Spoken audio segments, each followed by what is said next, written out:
तो अभिषेक करके 2025 की स्टॉक मार्केट टिप क्या रहने वाली है, और राइट टाइम है इन्वेस्ट करने का या अभी और गिरेगा? यार सच बताओ तो 2025 की अगर मैं प्रिडिक्शन करता हूँ, पैंटे खुल जाएंगी। टेक्निकल टर्म्स में अगर मैं कहूँ, स्टॉक मार्केट इतना बुरी तरीके से गिरेगा 2025 में। एक बात बताओ, आपने बहुत टाइम स्पेंड करा है इन सब अमीर लोगों के बारे में जानने में, रिसर्च करी है, तो आपको क्या लगता है, क्या ये लोग रिलीजियस होते हैं? देखो होते हैं, अब इसमें ना स्पिरिचुअल भी होते हैं और for the lack of the better word कुछ लोग डार्क साइड्स भी लेते हैं, सैक्रिफाइस करने को तैयार। तिवारी का सबसे शॉकिंग केस पता है क्या था? उनका खुद का केस 2016 में अचानक से उनकी मौत हो गई। ओह, दिन में बाथरूम जाते हैं नहाने के लिए, निकल नहीं रहे, 2 घंटे बाद दरवाजा तोड़ते हैं फैमिली वाले, he is found dead. Dead तो ठीक है, अकेले गए थे नहाने के लिए, गले में इधर एक नीला सा निशान है, एक जैसे किसी ने दबाया है यहाँ से। नीम करोली बाबा बोले मैं मिलूंगा बट एक कमरे में अकेले मिलूंगा। उस कमरे में जाते हैं, उसको भी बोलते हैं, वो भी कि भाई बड़े सिद्ध पुरुष आ रहे हैं, जाते ही बोलते हैं तेरा बाप पापी है, उसने झूठ बोला है हनुमान जी से। अच्छा एक बात बताओ, अभी करंटली कौन है सबसे पावरफुल इंसान दुनिया में? तो ना एक बंदा है, रिसर्च कर रखी है आपने मुझे? हाँ ये मैंने हमारा ये लेटेस्ट पावरफुल है, मतलब अभी यही चल रहा है? भाई साहब इससे ज्यादा कोई है ही नहीं पावरफुल।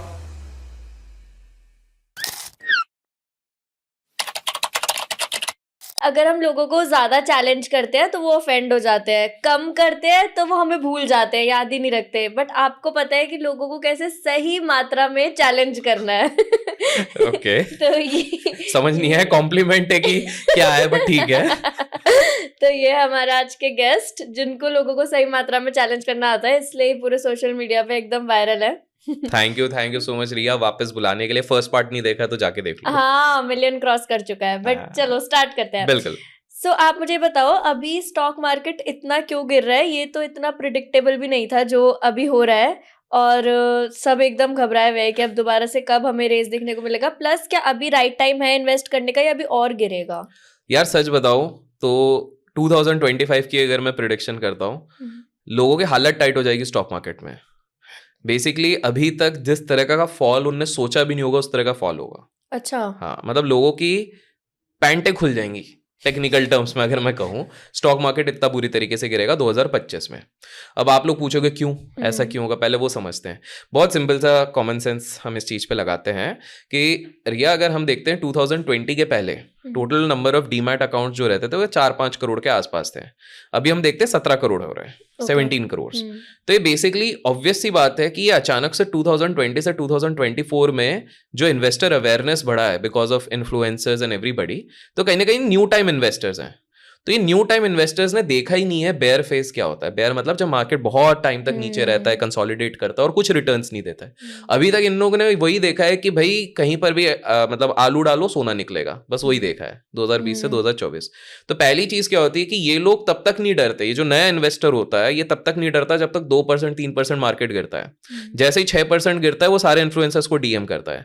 जैसे ही 10% गिरता है उसकी हालत टाइट हो जाती है, वो सोचता है और एवरेज कर लूं, पूरी सैलरी लगा देता है। और जिस दिन 15% गिर जाएगा वो पैनिक में आके कि भाई अब तो हो सकता है इधर मार्केट खत्म है, वो सारी चीजें बेचता है। तो पहली चीज वो होती है। जब ये लोग बेचना शुरू करते हैं तो एक चीज होती है मार्जिन कॉल। अब मार्जिन कॉल क्या होता है कि एट प्रेजेंट मार्केट में जो लोग इन्वेस्ट करते हैं वो बहुत ज्यादा बोरोड फंड से भी इन्वेस्ट करते हैं अभी। तो अगर किसी की आमदनी मान लो 20,000 रुपीज की है, उसने 40,000 के स्टॉक्स खरीदे हुए हैं, इंटरेस्ट दे रहा है, जब तक ऊपर जा रहा है तब तक तो मजे ही मजे, जैसे ही वो गिरेगा तो हालत टाइट। तो अभी क्या हो रहा है कि बेसिकली आप देखोगे कंपनीज के जो क्वार्टर रिजल्ट्स भी आ रहे हैं, तो क्वार्टर बेकार जा रहा है, इसलिए लोगों को क्वार्टर लेना पड़ रहा है। सिंपल मतलब फैक्ट है ये वाली चीज। तो प्रॉब्लम ये ऐसी एस्केलेट होंगी, ये सारी चीजें जब मिल जाएंगी तो लोगों ने बेयर फेस देखा ही नहीं है तो फर्स्ट टाइम देखेंगे। अच्छा और एक है कि हमारे मार्केट में मैक्सिमम जो ट्रेडिंग होती है वो इंसान कर ही नहीं रहे, ओके, मशीन्स कर रही हैं। एल्गोस जो बोलते हैं ना वो कर रहे हैं। मशीन्स के इमोशंस नहीं होते। तो मशीन में अगर लगा हुआ है कि भाई अगर 20 रुपीज की चीज 15 पे आ गई है तो बेच दो, तो बहुत सारी मशीन्स 15 पे बेच रही हैं। 15 पे जब बहुत सारी बेचेंगी तो अचानक से 13 आ जाएगा। कुछ मशीन्स 13 पे लगी होंगी, फाइनल मशीन्स 10 पे लगी होंगी। तो आप सोचो 20 रुपीज की चीज अगर एक वीक के अंदर 8 रुपीज पे आ गई तो परसेंटेज वाइज कितना बड़ा डैमेज हो गया। तो डर के मारे लोग और बेचेंगे। और एक चीज आप देखिए, सैडली हमारी गवर्नमेंट की तो नहीं कहूंगा बट इन जनरल जो पॉलिसीज आ रही हैं they are not that friendly, be it for businessman, be it for खुले जबान से कोई बोलता नहीं है क्योंकि सबकी फटती है, सिंपल सी बात है, बट ये फैक्ट है। द बेस आप टैक्सेशन पॉलिसीज की बात करें? Everything, taxation, margin policies, taxation पे तो हम चाहिए तो आप बोलोगे तो हम बात भी करेंगे इन द कॉन्वर्सेशन। तो ये सारी चीजें जो हैं, अमेलगेमेशन जो हो गए, और दूसरी चीज है फेड ने आके झटका दे दिया है। तो पहले, अब मैं कॉम्प्लिकेट नहीं करना चाहूंगा, काफी न्यू कमर्स भी होंगे जो इस चीज को समझने की कोशिश करेंगे। तो उन्होंने क्या करा है कि जो मार्केट के एक्सपेक्टेशंस रहते थे रेट कट को, उसको पूरी तरीके से बदल दिया है। जो होना था वो नहीं हो रहा है। सो ये ना इतिहास में वैसे एक गवाह है, आप हिस्ट्री जाके देखेंगे कि मार्केट में जैसे रेट कट की बातें होनी शुरू होती, लोगों को लगता है पॉजिटिव है, लेकिन आप हिस्टोरिकल चार्ट जाके देखोगे तब तो मार्केट का सबसे बड़े फॉल्स आने शुरू हो जाते हैं। तो मार्केट ने बहुत बड़ा पैनिक देखा ही नहीं। तो 2025 आप लिख के रख लो, ऐसा टाइम आएगा जब लोग रोने बैठ जाएंगे अगर वो बोरोड फंड से ट्रेड कर रहे हैं, जो कि बहुत लोग कर रहे हैं, अगर उनको अपना रिस्क मैनेजमेंट नहीं आता, और अगर उन्होंने सही टाइम पे सही जगहों से एग्जिट नहीं लिया तो स्टॉक मार्केट की तो, but that brings to the question जो आपने सेकंड क्वेश्चन पूछा कि क्या करना चाहिए, इन्वेस्ट करना चाहिए, नहीं करना चाहिए, नहीं करें। मैं हमेशा कहता हूं कि भाई लॉन्ग टर्म में जो पैसा बनता है वो दिवाली पे नहीं बनता, दिवाले पे बनता है। जब सबका दिवाला निकलेगा ना, तब आप बैठ के इन्वेस्ट करते जाओ। अब आप सिंपल से बताओ, आपको जब शॉपिंग करनी रहती होगी ऑनलाइन, तो बहुत कम, जितना भी इंसान के पास पैसा हो ना, हम हैं इंडियंस, हम लोग वेट करते हैं बिग बिलियन सेल का, करेक्ट, कि कब आएगा वो अमेजोन का सेल या ये। तो जब हम उस चीज का वहां पर वेट कर रहे हैं to buy more, that should be same in the stock market also. तो जो सेंसिबल लोग होंगे वो इस टाइम पे अपने SIPs बढ़ा देंगे। और एक चीज जो करने वाले हैं लोग, वो ये चीज होगी, जो मैक्सिमम लोग हैं जो पैनिक में आ जाएंगे, वो तो कहीं ना कहीं, क्योंकि ना एक टर्म है जो कम लोगों को पता होगा, उसको कहते हैं अनइंटेंडेड इनफ्लोस। इसको सिंपल सा समझते हैं। अगर आपके जो फ्रेंड सर्कल है जो काफी जॉब करते होंगे, करेक्ट, आप उनसे पूछोगे कि यार आपकी सैलरी कहाँ जाती है, तो बोलेंगे सेविंग, फिक्स डिपॉजिट और SIP जा रही है। बहुत लोग बोलते हैं, करेक्ट। अब उनसे पलट के पूछना, अच्छा तुम्हारे SIP है, कौन से फंड में जा रही है, आधे लोग वही नहीं जवाब दे पाएंगे। फिर आप पूछोगे अच्छा उसका फंड मैनेजर कौन है, आधे उधर फेल हो गए। फिर उसके बाद पूछोगे अच्छा किस तरह की चीजों में डालना है, आप हाइब्रिड में डाल रहे हैं, आधे उसमें फेल हो। और अगर आपने कॉन्स्टिट्यूएंट्स पूछ लिया तो फिर बोलेंगे अरे तुम ज्यादा ज्ञान मत झाड़ो, रहने दो, करेक्ट, नहीं पता होगा। ये होता है अनइंटेंडेड इनफ्लोस, मतलब इंटेंशन है नहीं, बट हमको कहां पैसा डालना हमको पता ही नहीं है, तो हमारा वो चल रहा है। तो ये अनइंटेंडेड इनफ्लोस जो चलते रहेंगे, ये लोग ना सुनी सुनाई बातों पे चलते हैं। The moment they will get to know, तो कहीं ना कहीं यार रुक जाओ, अभी और मत डालो, नेगेटिव दिख रहा है, पहले तो 15% प्लस था, अभी तो 8% ही दिख रहा है। मतलब अब राइट टाइम में डालने का लॉन्ग टर्म इन्वेस्टर्स के लिए। तो वो लॉन्ग टर्म इन्वेस्टर्स को उस टाइम पे पढ़ाना चाहिए। तो अभिषेक करके 2025 की स्टॉक मार्केट टिप क्या रहने वाली है, और आप अपने लिए क्या स्ट्रैटेजी यूज करने वाले यार हो? मेरा सिंपल सा है, आई एम एक्सपेक्टिंग 2025 में मैसिव क्रैश आएगा। मैं ये नहीं कह रहा हूँ स्टार्टिंग में ही आ जाएगा, ये अभी जो गिरा हुआ है हाल फिलहाल में जब हम रिकॉर्ड कर रहे हैं, ये तो कुछ भी नहीं है। ऊपर से लेके हम अभी 12-13% आए। हम लोग बोलेंगे 12-13% भी कम है। यस, अभी मैं बता रहा हूं, I don't know when this video will get release, I think very soon. थोड़े टाइम के लिए मार्केट ऊपर जाएगा, स्टेबलाइज करेगा, टाइम पास करेगा, ऊपर नीचे लोगों को बोर करेगा। अच्छा, उसके बाद वो डिप नहीं होगा, वो जो सब खुल जाएगा वो वाला है। तो उसमें लोग रोना शुरू कर देंगे। और अच्छा, कुछ लोग कहेंगे कि किसी के एस्ट्रोलॉजर ने कहा है कि ये होगा, किसी के भविष्य वाले ने कहा है ये होगा, किसी तांत्रिक ने कह दिया ये होगा। तो भाई देखो, कब जाएगा एग्जैक्ट डेट ये सिर्फ 2 ही जन बता सकते हैं। स्टॉक मार्केट कब कहां जाएगा उसकी एग्जैक्ट डेट 2 ही लोग बता सकते हैं, एक है भगवान और एक झूठा इंसान। तो एग्जैक्ट डेट कोई नहीं बता सकता, इसलिए मैंने उस पूरे ईयर को काउंट किया हुआ है 2025, because these things take time. And एक और मैं आपको एक interesting, just to end this particular part, क्या होता है कि दो बड़े प्लेयर्स हैं मार्केट में, एक होता है DII, एक FII, foreign institutional investor, domestic institutional investor. Domestic institutional investor मतलब जो म्यूचुअल फंड जिसमें आप और हम जैसे लोग SIPs कर रहे हैं, जिसका करीब करीब हर महीने 23 से 24 हजार करोड़ रुपए आ रहा है मार्केट में, ठीक है। और दूसरा हो गया FIIs जो बेचे जा रहे हैं। अक्टूबर में रिकॉर्ड सेलिंग है, आज तक इतना 2020 में भी नहीं बेचा, 2008 में भी नहीं बेचा जितना उनने अक्टूबर तक बेच दिया है, ठीक है। तो सीन क्या हो रहा है, FIIs जो है फॉरेन इंस्टीट्यूशनल इन्वेस्टर, ये अमेरिका भाग रहे हैं। क्यों? क्योंकि भाई ये ट्रंप साहब आ गए। ट्रंप साहब 2 चीजें बोल रहे हैं, पहला वो प्रो इंडस्ट्रियलिस्ट है, दूसरा बोल रहे हैं मैं टैक्स कम कर दूंगा वहां पे। तो आप खुद सोचो ना, ये अगर मेरे को कोई देश ऐसा मिल रहा है, कोई जगह ऐसी मिल रही है इन्वेस्टमेंट करने के लिए जहां पर टैक्स पूरा चले जाएगा या कम हो जाएगा, तो मेरा नेट रिटर्न तो बढ़ ही जाएगा ना वहां पे ओवरऑल। प्लस मैं देख रहा हूं इमर्जिंग इकोनॉमी में इंडिया बहुत एक्सपेंसिव अगर हो गया है तो मैं देखूंगा कि यार अब ट्रम्प साहब उधर आए, हो सकता है इंडस्ट्री उधर वापस और अच्छे से ग्रो करेगी, तो FIIs तो वहां पर जाएंगे, DIIs में मैक्सिमम अनइंटेंडेड इन्फ्लोज है, कुछ लोग डर जाएंगे। तो ये जो इंस्टेबिलिटी होगी इस चक्कर में मार्केट में एक बहुत बड़ा डैमेज आएगा।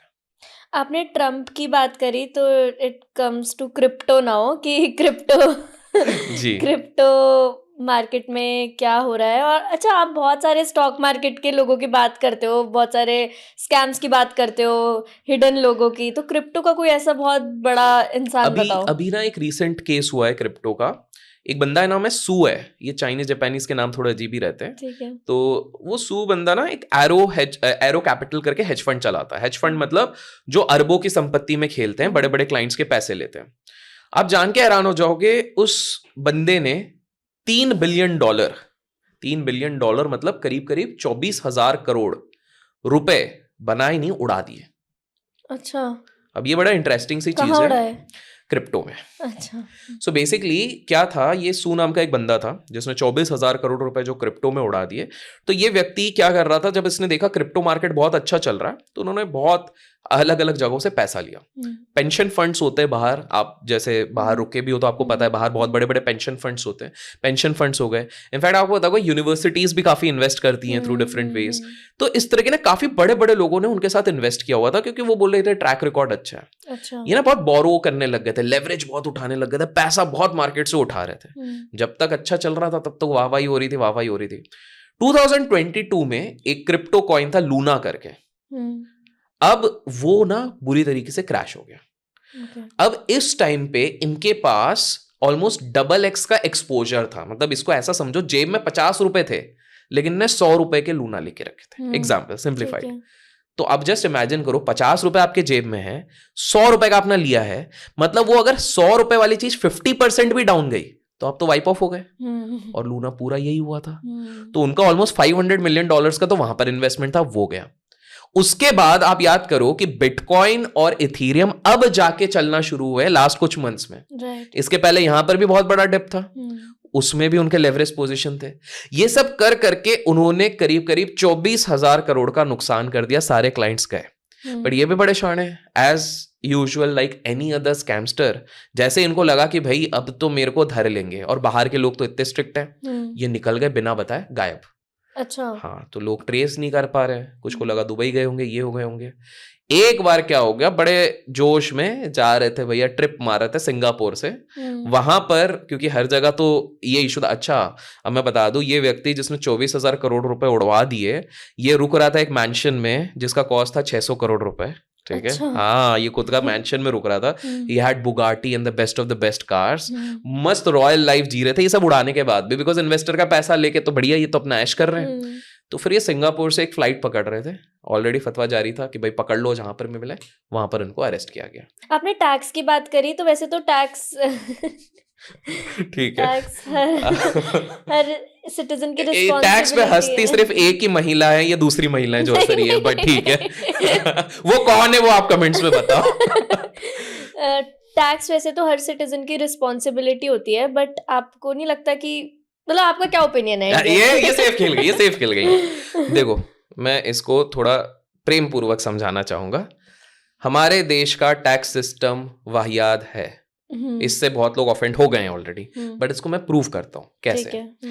आपको पता है हमारे देश में सबसे बढ़िया टैक्स सिस्टम है एग्रीकल्चरल इनकम, वो एग्जेम्प्ट है। अर्थात आप एग्रीकल्चर से कोई भी कमाई कर रहे हो वो पूरी तरीके से बहुत बढ़िया चीज है।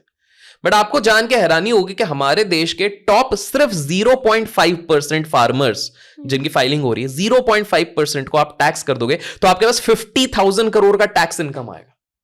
अच्छा, तो पॉइंट ये आ रहा है कि जो फार्मर बन के फाइलिंग कर रहे हैं, क्या वो सही में फार्मर भी हैं? क्योंकि फार्मर्स तो ऑफ कोर्स इतना टैक्स ऑब्वियसली यार, 1, 2 लाख 3 लाख तक समझ में आ रहा है, हमारे 7 लाख तक एग्जाम्प्ट है। 50, मैं सिर्फ 0.5% की बात कर रहा हूं, वो छोड़ दें। चलो, दूसरी चीज आपको पता है हमारे टैक्स सिस्टम इतना रिगिड है।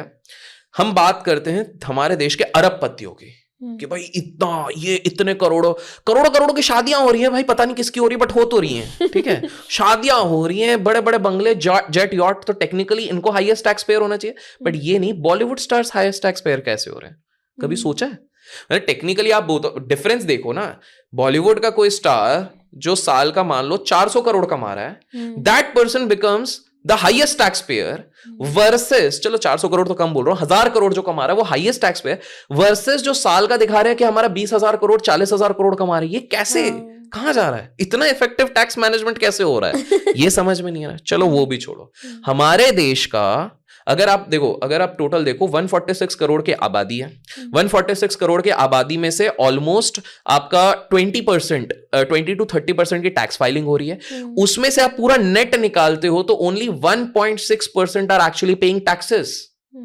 मतलब एक तरीके से समझ लो, एक घर में 2 भाई हैं, एक काम कर रहा है, दूसरा निठल्ला है। घर में अगर 4 लोग हैं तो सारा प्रेशर जैसे एक बंदे पे जा रहा है, वैसे ही मिडिल क्लास यहां पर पिस रहा है। बट मिडिल क्लास इस चीज को समझेगा नहीं। मिडिल क्लास को तो ऐसे माइंड डाइवर्ट कर देते हैं, वो माइंड डाइवर्ट हो जाता है। This is the reality. आप देखो कितने तरीके, स्वच्छ भारत टैक्स है, जीएसटी है, प्रॉपर्टी टैक्स है, टोल टैक्स है, खाने का अलग टैक्स है, एसजीएसटी है, उसके बाद आप बाहर चले जाओ इनकम टैक्स है, इनकम टैक्स के ऊपर सेस है। मतलब आप इतना स्ट्रेस में मत हो, बट है इतना सारा, ऊपर से अलग ही सरचार्जेस हैं।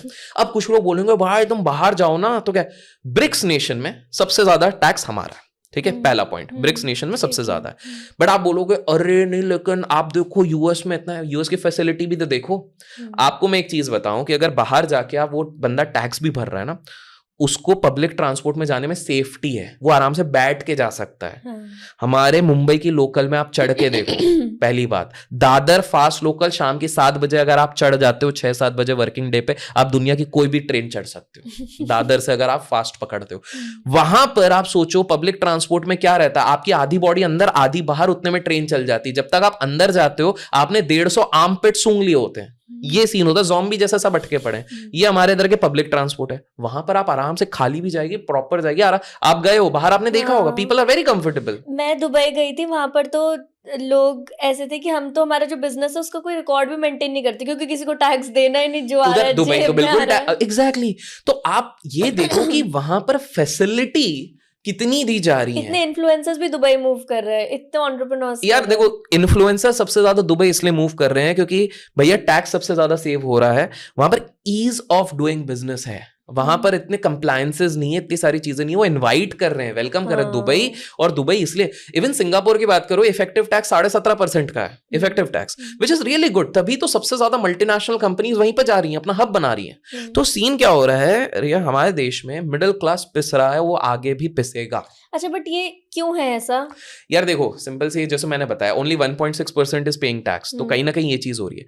दूसरी चीज कहना नहीं चाहता हूं, बट कहीं ना कहीं एनी गवर्नमेंट जो भी आती है, उनको लगता है कि सबसे इजी तरीका यही चीज होता है कि हम टैक्स सिस्टम कहीं ना कहीं से डायरेक्ट इनडायरेक्ट, क्योंकि the highest number of direct indirect taxes वो हमारे देश से ही तो निकाला जा रहा है यार।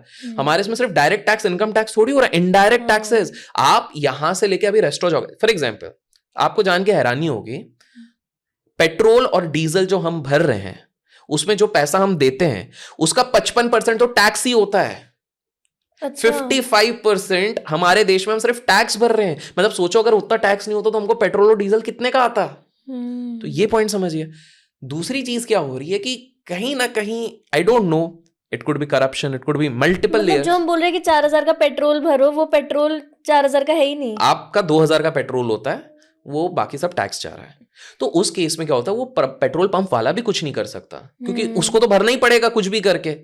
दूसरी चीज है, हम हमारे देश में बोलते हैं कि सब कुछ व्हाइट होना चाहिए, ब्लैक क्यों हो रहा है? बीच में बोला गया था कि ब्लैक का काम बंद हो जाएगा। ब्लैक का काम बढ़ गया यार, सच बताऊं। ग्राउंड रियलिटी आप जाके देखो, मैक्सिमम लोग कैश में ट्रांजैक्शंस पता नहीं क्यों कर रहे हैं। क्यों कर रहे हैं? बिकॉज सामने वाले को पता है यार कि यार मैं एक सिंपल से बताता हूं, हमारे देश में ना, अगर एक गुजराती, एक मारवाड़ी और एक सिंधी, तीनों बढ़िया बिजनेसमैन है, तीनों साथ में अगर बिजनेस चालू करेंगे तो पता है सबसे ज्यादा मुनाफा कौन करेगा? कौन? सरकार, क्योंकि 55% ले जाएगी। सिंपल सी बात है। तो बहुत लोगों को लगता है कि यार ये तो अच्छा, कुछ लोगों को कमेंट आ रहे, तो तुम उधर निकल जाओ ना, सऊदी अरेबिया निकल जाओ, पाकिस्तान निकल। बोलना आसान है, बट पॉइंट ये है कि I am not criticizing everything. ठीक है, अच्छी चीजें भी हैं, बट पॉइंट इज कि अनजस्ट है। आप देखो आए दिन, अभी हम जब रिकॉर्ड कर रहे हैं, हमारे देश में क्या चल रहा है, पॉपकॉर्न के ऊपर अलग अलग तरीके जीएसटी लग रहे हैं, आपको पता है? कल ये नोटिस आया है जब हम रिकॉर्ड कर रहे हैं, कैरामल वाले पॉपकॉर्न में ये जीएसटी लगेगा, सॉल्ट वाले पॉपकॉर्न में ये जीएसटी लगेगा, नॉर्मल पॉपकॉर्न में ये जीएसटी लगेगा। मतलब आज मैं पॉपकॉर्न खाने जाऊंगा, चलो हम लोगों को सोचना नहीं पड़ता, बट एक आम आदमी यार, मेरे को पता है, एक बेसिक नीड वाला मिडिल क्लास आदमी, वो जब जाता है वो हर चीज देखता है। देयर इज अ रीजन वो एक सुपरमार्ट इसलिए दूर जाता है कि बल्क में खरीदता है कि भाई मेरे को वो एक 200 रुपए का भी डिस्काउंट टोटल मिल जाएगा ना, उसके लिए वो मैटर करता है। वो 200 रुपए में बच्चे के लिए खिलौना ले जाएगा, चॉकलेट्स ले जाएगा। तो आपको और मुझे शायद ये चीज इतनी मैटर नहीं करती है, बट जस्ट बिकॉज मैटर नहीं करती, कोई रेज ही नहीं कर रहा इस पॉइंट को। This is the reality. अच्छा, कुछ लोगों ने कहा सर सोल्यूशन क्या है? देखो बहुत लोगों को सोल्यूशन नहीं मिल रहा, इसलिए वो देश छोड़ के जा रहे हैं, सिंपल सी बात है।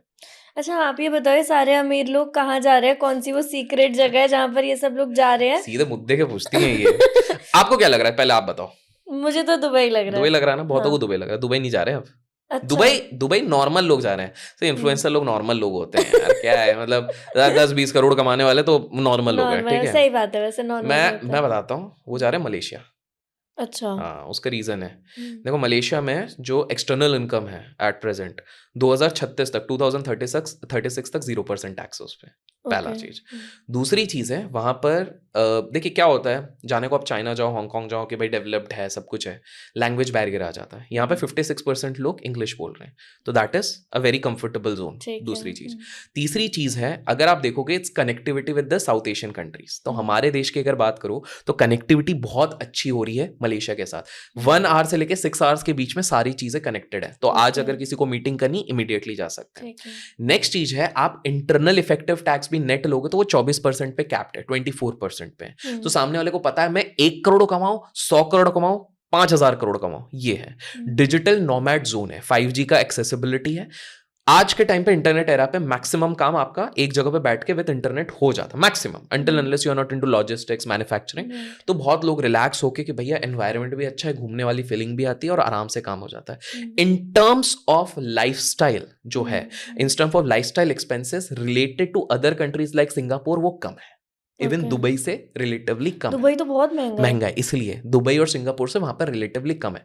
तो अगर किसी इंसान को शांति चाहिए, टैक्स का बेनिफिट चाहिए, एक अच्छी क्वालिटी ऑफ लाइफ भी चाहिए ना, क्योंकि बंदा कमा किस ले रहा है, सिंपल सी बात है। अभी फॉर एग्जांपल की मैं बात करूं कि जैसे आज मैं जब दिल्ली आया, सिंपल सी बात है, मुझे पता है मेरे 4 साल जीवन के कम हो गए सांस लेके, मतलब रियलिटी। अरे मतलब यार फैक्ट इज फैक्ट। आप देखो एयर क्वालिटी इंडेक्स 1600 ले जाते हो यार आप लोग, मतलब आपको नहीं बोल रहा हूं बट चले तो जाती है। क्वालिटी ऑफ एजुकेशन बेटर है, quality of health services better है। तो मैं ये नहीं कह रहा हूं इंडिया बुरा है, India is much better than other Nations, but हम हमेशा नीचे वालों से क्यों कंपेयर करना चाहते हैं? We should always strive for, क्योंकि एक सिंपल सा है यार, अगर हमारा देश इतना ही अच्छा है तो हैप्पीनेस इंडेक्स में हम इतने पीछे क्यों हो जाते हैं? क्यों लोग खुश नहीं है? क्यों इतने डाइवोर्सेस हो रहे हैं? क्यों इतनी सारी चीजें हो रही हैं? आप बताओ, सिंपल सी बात है। अगर इतने ही खुश हैं, सैड पार्ट है हैप्पीनेस इंडेक्स में पाकिस्तान हमसे आगे है। हाँ, ये तो गलत इंडेक्स है। ये गलत नहीं है, सही है। तो आप सोचो हम लोग हैप्पीनेस में कितने पीछे हैं यार। देयर आर नेशंस, फिनलैंड सबसे टॉप पे है हाँ, ना। फिनलैंड हो गया, नॉर्वेज भी काफी आता है, न्यूजीलैंड हो गया, ये सारे अच्छे। बट हम लोग, तो अगर हम सच में लोग खुश हैं यार, ये ना थोड़ा फिलोसफिकल है, बट रियलिटी इज कि भारत में लोग खुश रहना कम हो गए हैं, दुखी हैं लोग बस बना, और लोग सिर्फ एस्केप्स। आपको क्या लग रहा है लोग इतना दारू और शराब, और ये आजकल इतना ट्रेंड क्यों बढ़ गया है दारू शराब? लोग दारू शराब और सिगरेट के एडिक्ट नहीं है, वो एस्केपिज्म के एडिक्ट हैं। वो एस्केप करना चाहते हैं रियलिटी, कि भाई घर जाऊंगा वही दिमाग सड़ने वाला, अरे यार वर्क का स्ट्रेस इतना है, इसलिए इतना दारू सिगरेट तंबाकू ये सारी चीजें चल रही हैं। They are not addicted to all the substances, they are addicted to escapism. थोड़ा फिलोसॉफिकल हो गया बट ठीक। अभी आपने बीच में डाइवोर्स की भी बात करी, तो अभी सारे विवाद करवाने हैं आपको, ठीक है करवा लीजिए।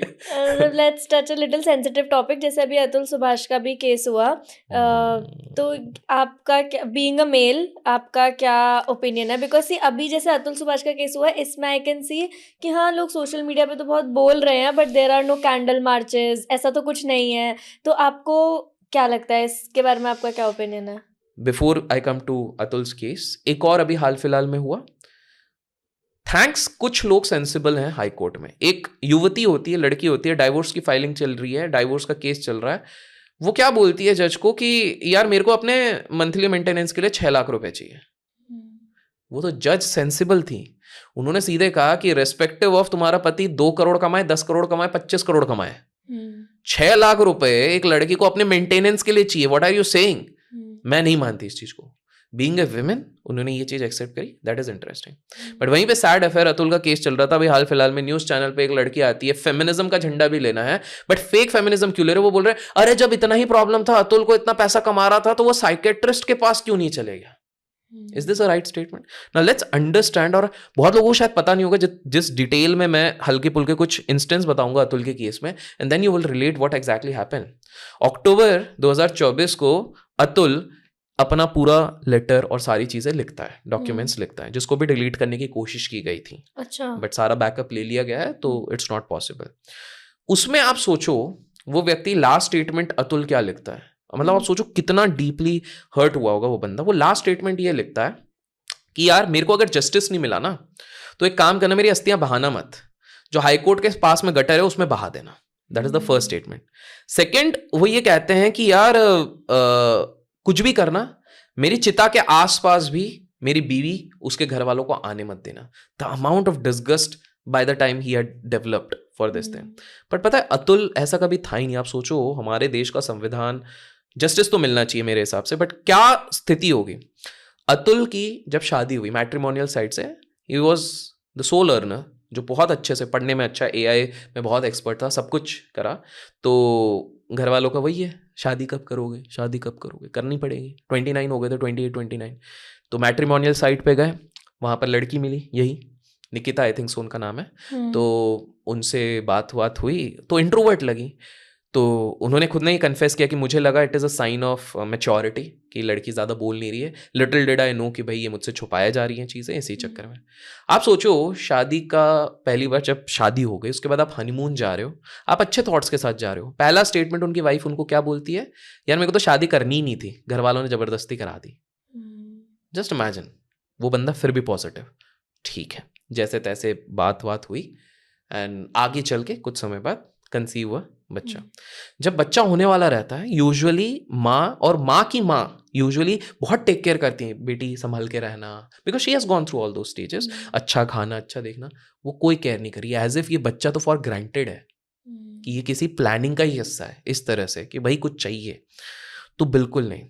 तीसरी चीज है, इसको अतुल को झूठ बोला गया था कि she is like a tech officer और something, she was a tech support person. Atul उसके बाद भी पॉजिटिव, झूठ बोलने के बाद कोई बात नहीं, मैं तुमको कोडिंग सिखाऊंगा, मैं तुमको सिखाऊंगा। उसके चक्कर में इसकी एक मल्टीनेशनल कंपनी में जॉब लगी। वो भी छोड़ो, वो लड़का रोज अपने ऑफिस के बाद 13 किलोमीटर उसको पिकअप करता था और ड्रॉप करता था रोज। वो भी छोड़ो, घर के सारे काम, बर्तन धोने से लेके, कपड़े से धोने से लेके, विदाउट एनी क्वाम्स वो बैठ के बस टीवी देखती थी, कोरियन, साउथ कोरियन के पॉप देखती थी। उसको के पॉप जैसा पता नहीं क्या उसके दिमाग में आया, वो चीज चाहिए था। अलग ही उसकी फैंटेसी वर्ल्ड चल रही है, जबकि वो इतना, आप देख रहे हो उस बंदे में कितनी पॉजिटिविटी है आज के टाइम पे, इतनी अंडरस्टैंडिंग, इतनी, भाई घर का काम नहीं कर रहे उतने में लोग छोड़ के निकल जाते हैं, निकल लो। वो अभी भी पेशेंट है।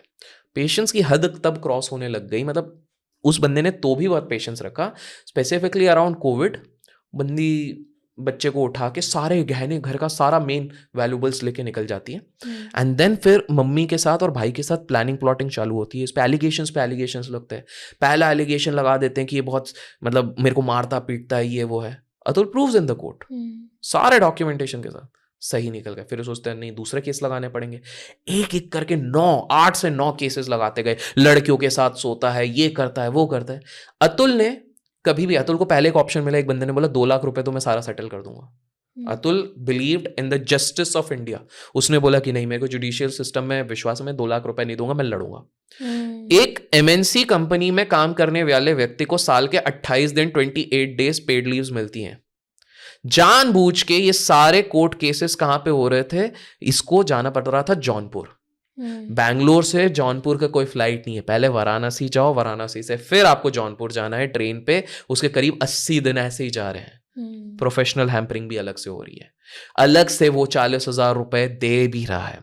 फिर उसके घर वालों ने पहले करा कि 15 लाख दो, बिजनेस करना है, मतलब मदर इन लॉ की तरफ से इसने दिया। लेकिन इसको जैसे ही पता लगा कि ये 15 लाख ये बिजनेस के लिए नहीं यूज हो रहा है, एक प्रॉपर्टी 1 करोड़ की ले रहे हैं ये लोग, तो ये उसके लिए चाहिए, तो उसने देने से मना कर दिया। इनसे रहा नहीं गया, केस पे केस, हाई कोर्ट की जज इन्वॉल्व थी, 5 लाख रुपए दो वरना जिंदगी भर चक्कर खाते रहोगे तुम इस कोर्ट के, तुम्हारा पूरा खानदान खाता रहेगा। लास्ट तक भी उसकी बीवी ने बोला अरे तेरे जाने के बाद तेरे घर वालों से पैसे लूंगी, तेरे बाप से पैसे लूंगी, सबसे लूंगी, किसी को नहीं छोड़ूंगी।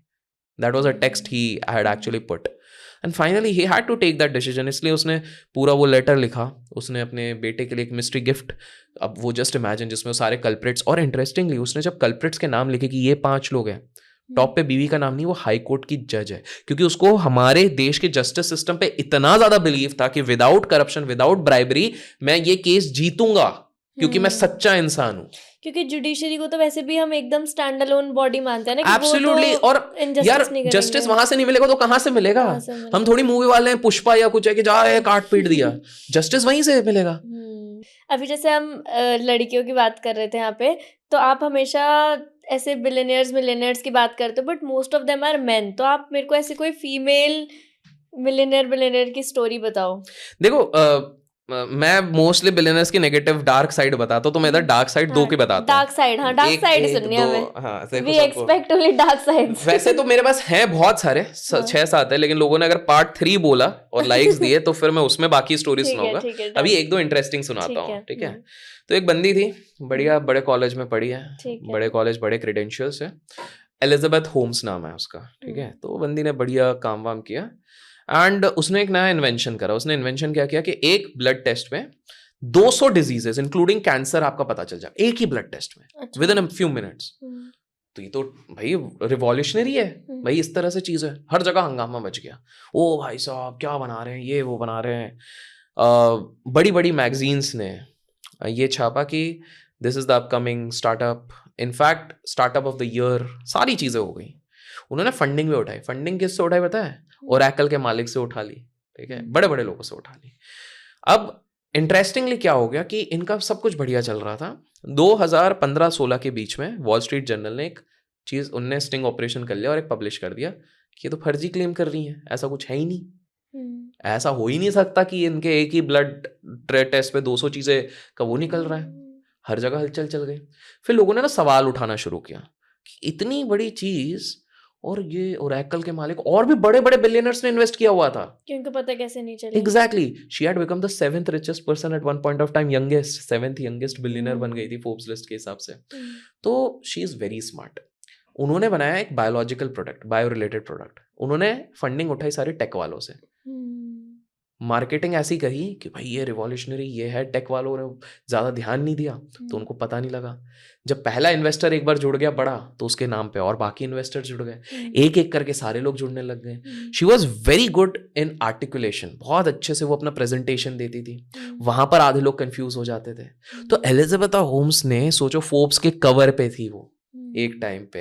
ये तो अजीब सी बात है, लेकिन यंगेस्ट में बहुत लोग जो कवर पे आते हैं वो बाद में लुट जाते हैं, पता नहीं, मैंने नोटिस करा है बहुत। सैम की जो बात करी ना, क्रिप्टो वाला, वो भी फोर्ब्स के कवर पे आया था यंगेस्ट में। अच्छा। तो और ऐसे इंडिया में भी काफी, पर नाम नहीं लेता हूँ, रहने दो।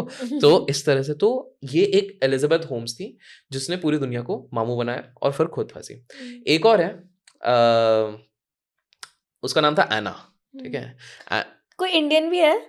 इंडियन है, लेकिन मैं वो अगले पार्ट के लिए रखूंगा। तो लोगों को इंडियन तो 2 हैं और वो तो बहुत ही शातिर हैं। एक इंडियन बता दो। अभी नहीं, अगले पार्ट में। लोगों को क्यूरियोसिटी तो रखो, ठीक है? तो मैं एना का बताता हूँ। तो एना है ना, तो अलग ही थी। एना ने कहानी एक बनाई अपने कि जर्मनी के मैं प्रिंसेस हूँ, मतलब एक बड़े रॉयल घर की मैं वो बेटी हूँ, और मैं आई हूँ लंदन बिकॉज मेरे को लंदन, यूएस, इधर हर जगह जाके मेरे को पार्क एवेन्यू पे मेरे को अपना एक सबसे बड़ा पेंट हाउस बिल्डिंग एक बनानी है, जहाँ पर एग्जीबिशंस लगेंगे, सारी चीज़ें लगेंगी। सबसे पहले उन्होंने क्या करा, एक बॉयफ्रेंड बनाया जो उस समय पे स्टार्टअप्स का बहुत बड़ा नाम था, तो वो बनाया। तो उसके ना बहुत कनेक्ट्स थे, तो उससे उसको बहुत महंगे महंगे उसके शौक थे, मतलब best of the best brands खरीदती थी। मतलब उसका पर्स रहता था 20-25 लाख से तो शुरू होता था उसका पर्स शुरू होता था।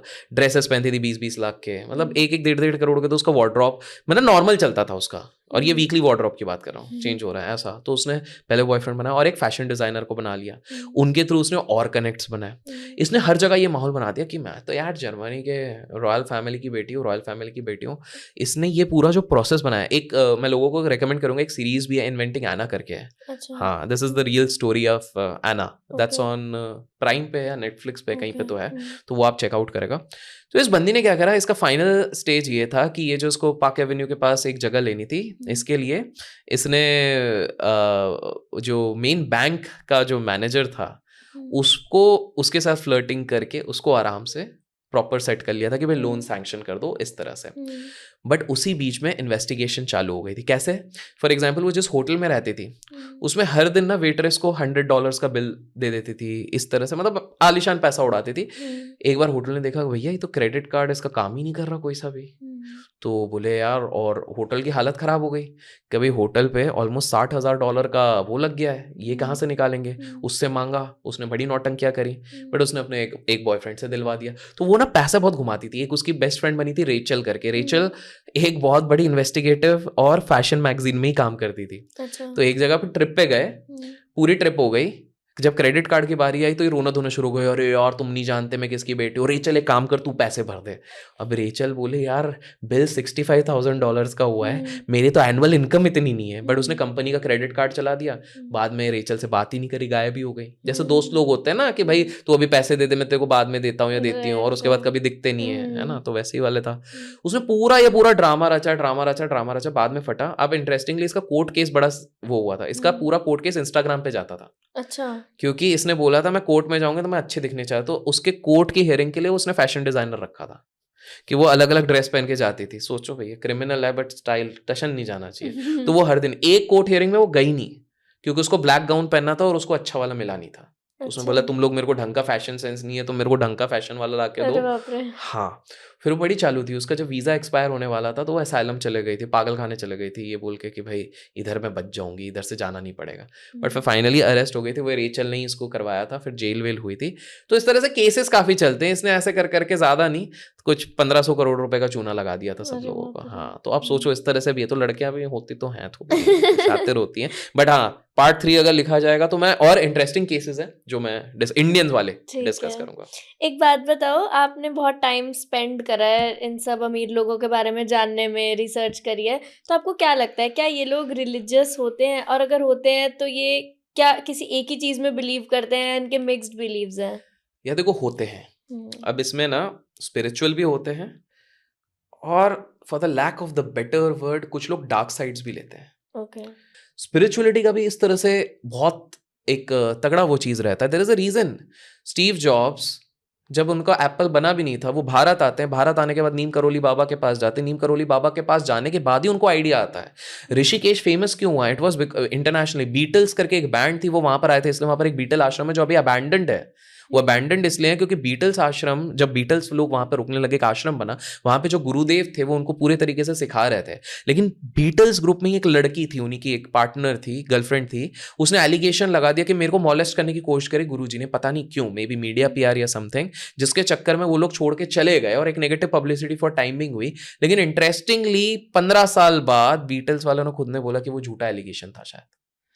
तो बीटल्स वाले वहां पर आए, तो विदेशी लोग यहां पर जाके आ रहे हैं और वहां पर जाके इस चीज को लेके जा रहे हैं। रामदास हो गए, काफी सारे लोग हैं। तो स्पिरिचुअलिटी, आपको और एक इंटरेस्टिंग चीज बता दो, कोयम्बटूर में एक आश्रम है, वहां पर हमारे देश के टॉप 5 रिचेस्ट में से एक व्यक्ति का खुद का एक कुटिया है, जहां पर कि वो सीक्रेटली बहुत बार जाते हैं for meditation and for personal counselling. कौन से हो सकते हैं वो आप सोचो, ठीक है। तो वैसा है। रजनीकांत हिमसेल्फ हैज सेड कि एक बाबा जी करके हम बोलते हैं उनको, महाअवतार बाबा जी, तो उन्होंने वहां पर अपने खुद का पर्सनल घर बनाया हुआ है nearby the Baba ji caves in the north, क्योंकि वो उनको बिलीव करते हैं कि यार ये मेरे को ऐसी पावर्स देते हैं, इस तरह की चीजें देती हैं। मैं ना आपको बड़ा, और ये मतलब अगर आप देखोगे सारे बिलियनर्स पे देखोगे तो ये जो सोल वाला चीज होता है ये तो ऑन द डेविल साइड होता है। इसकी शुरुआत हुई थी बोहेमियन ग्रेव से, थोड़ा सा मैं संक्षेप में बताता हूँ। तो सीन ये हुआ था कि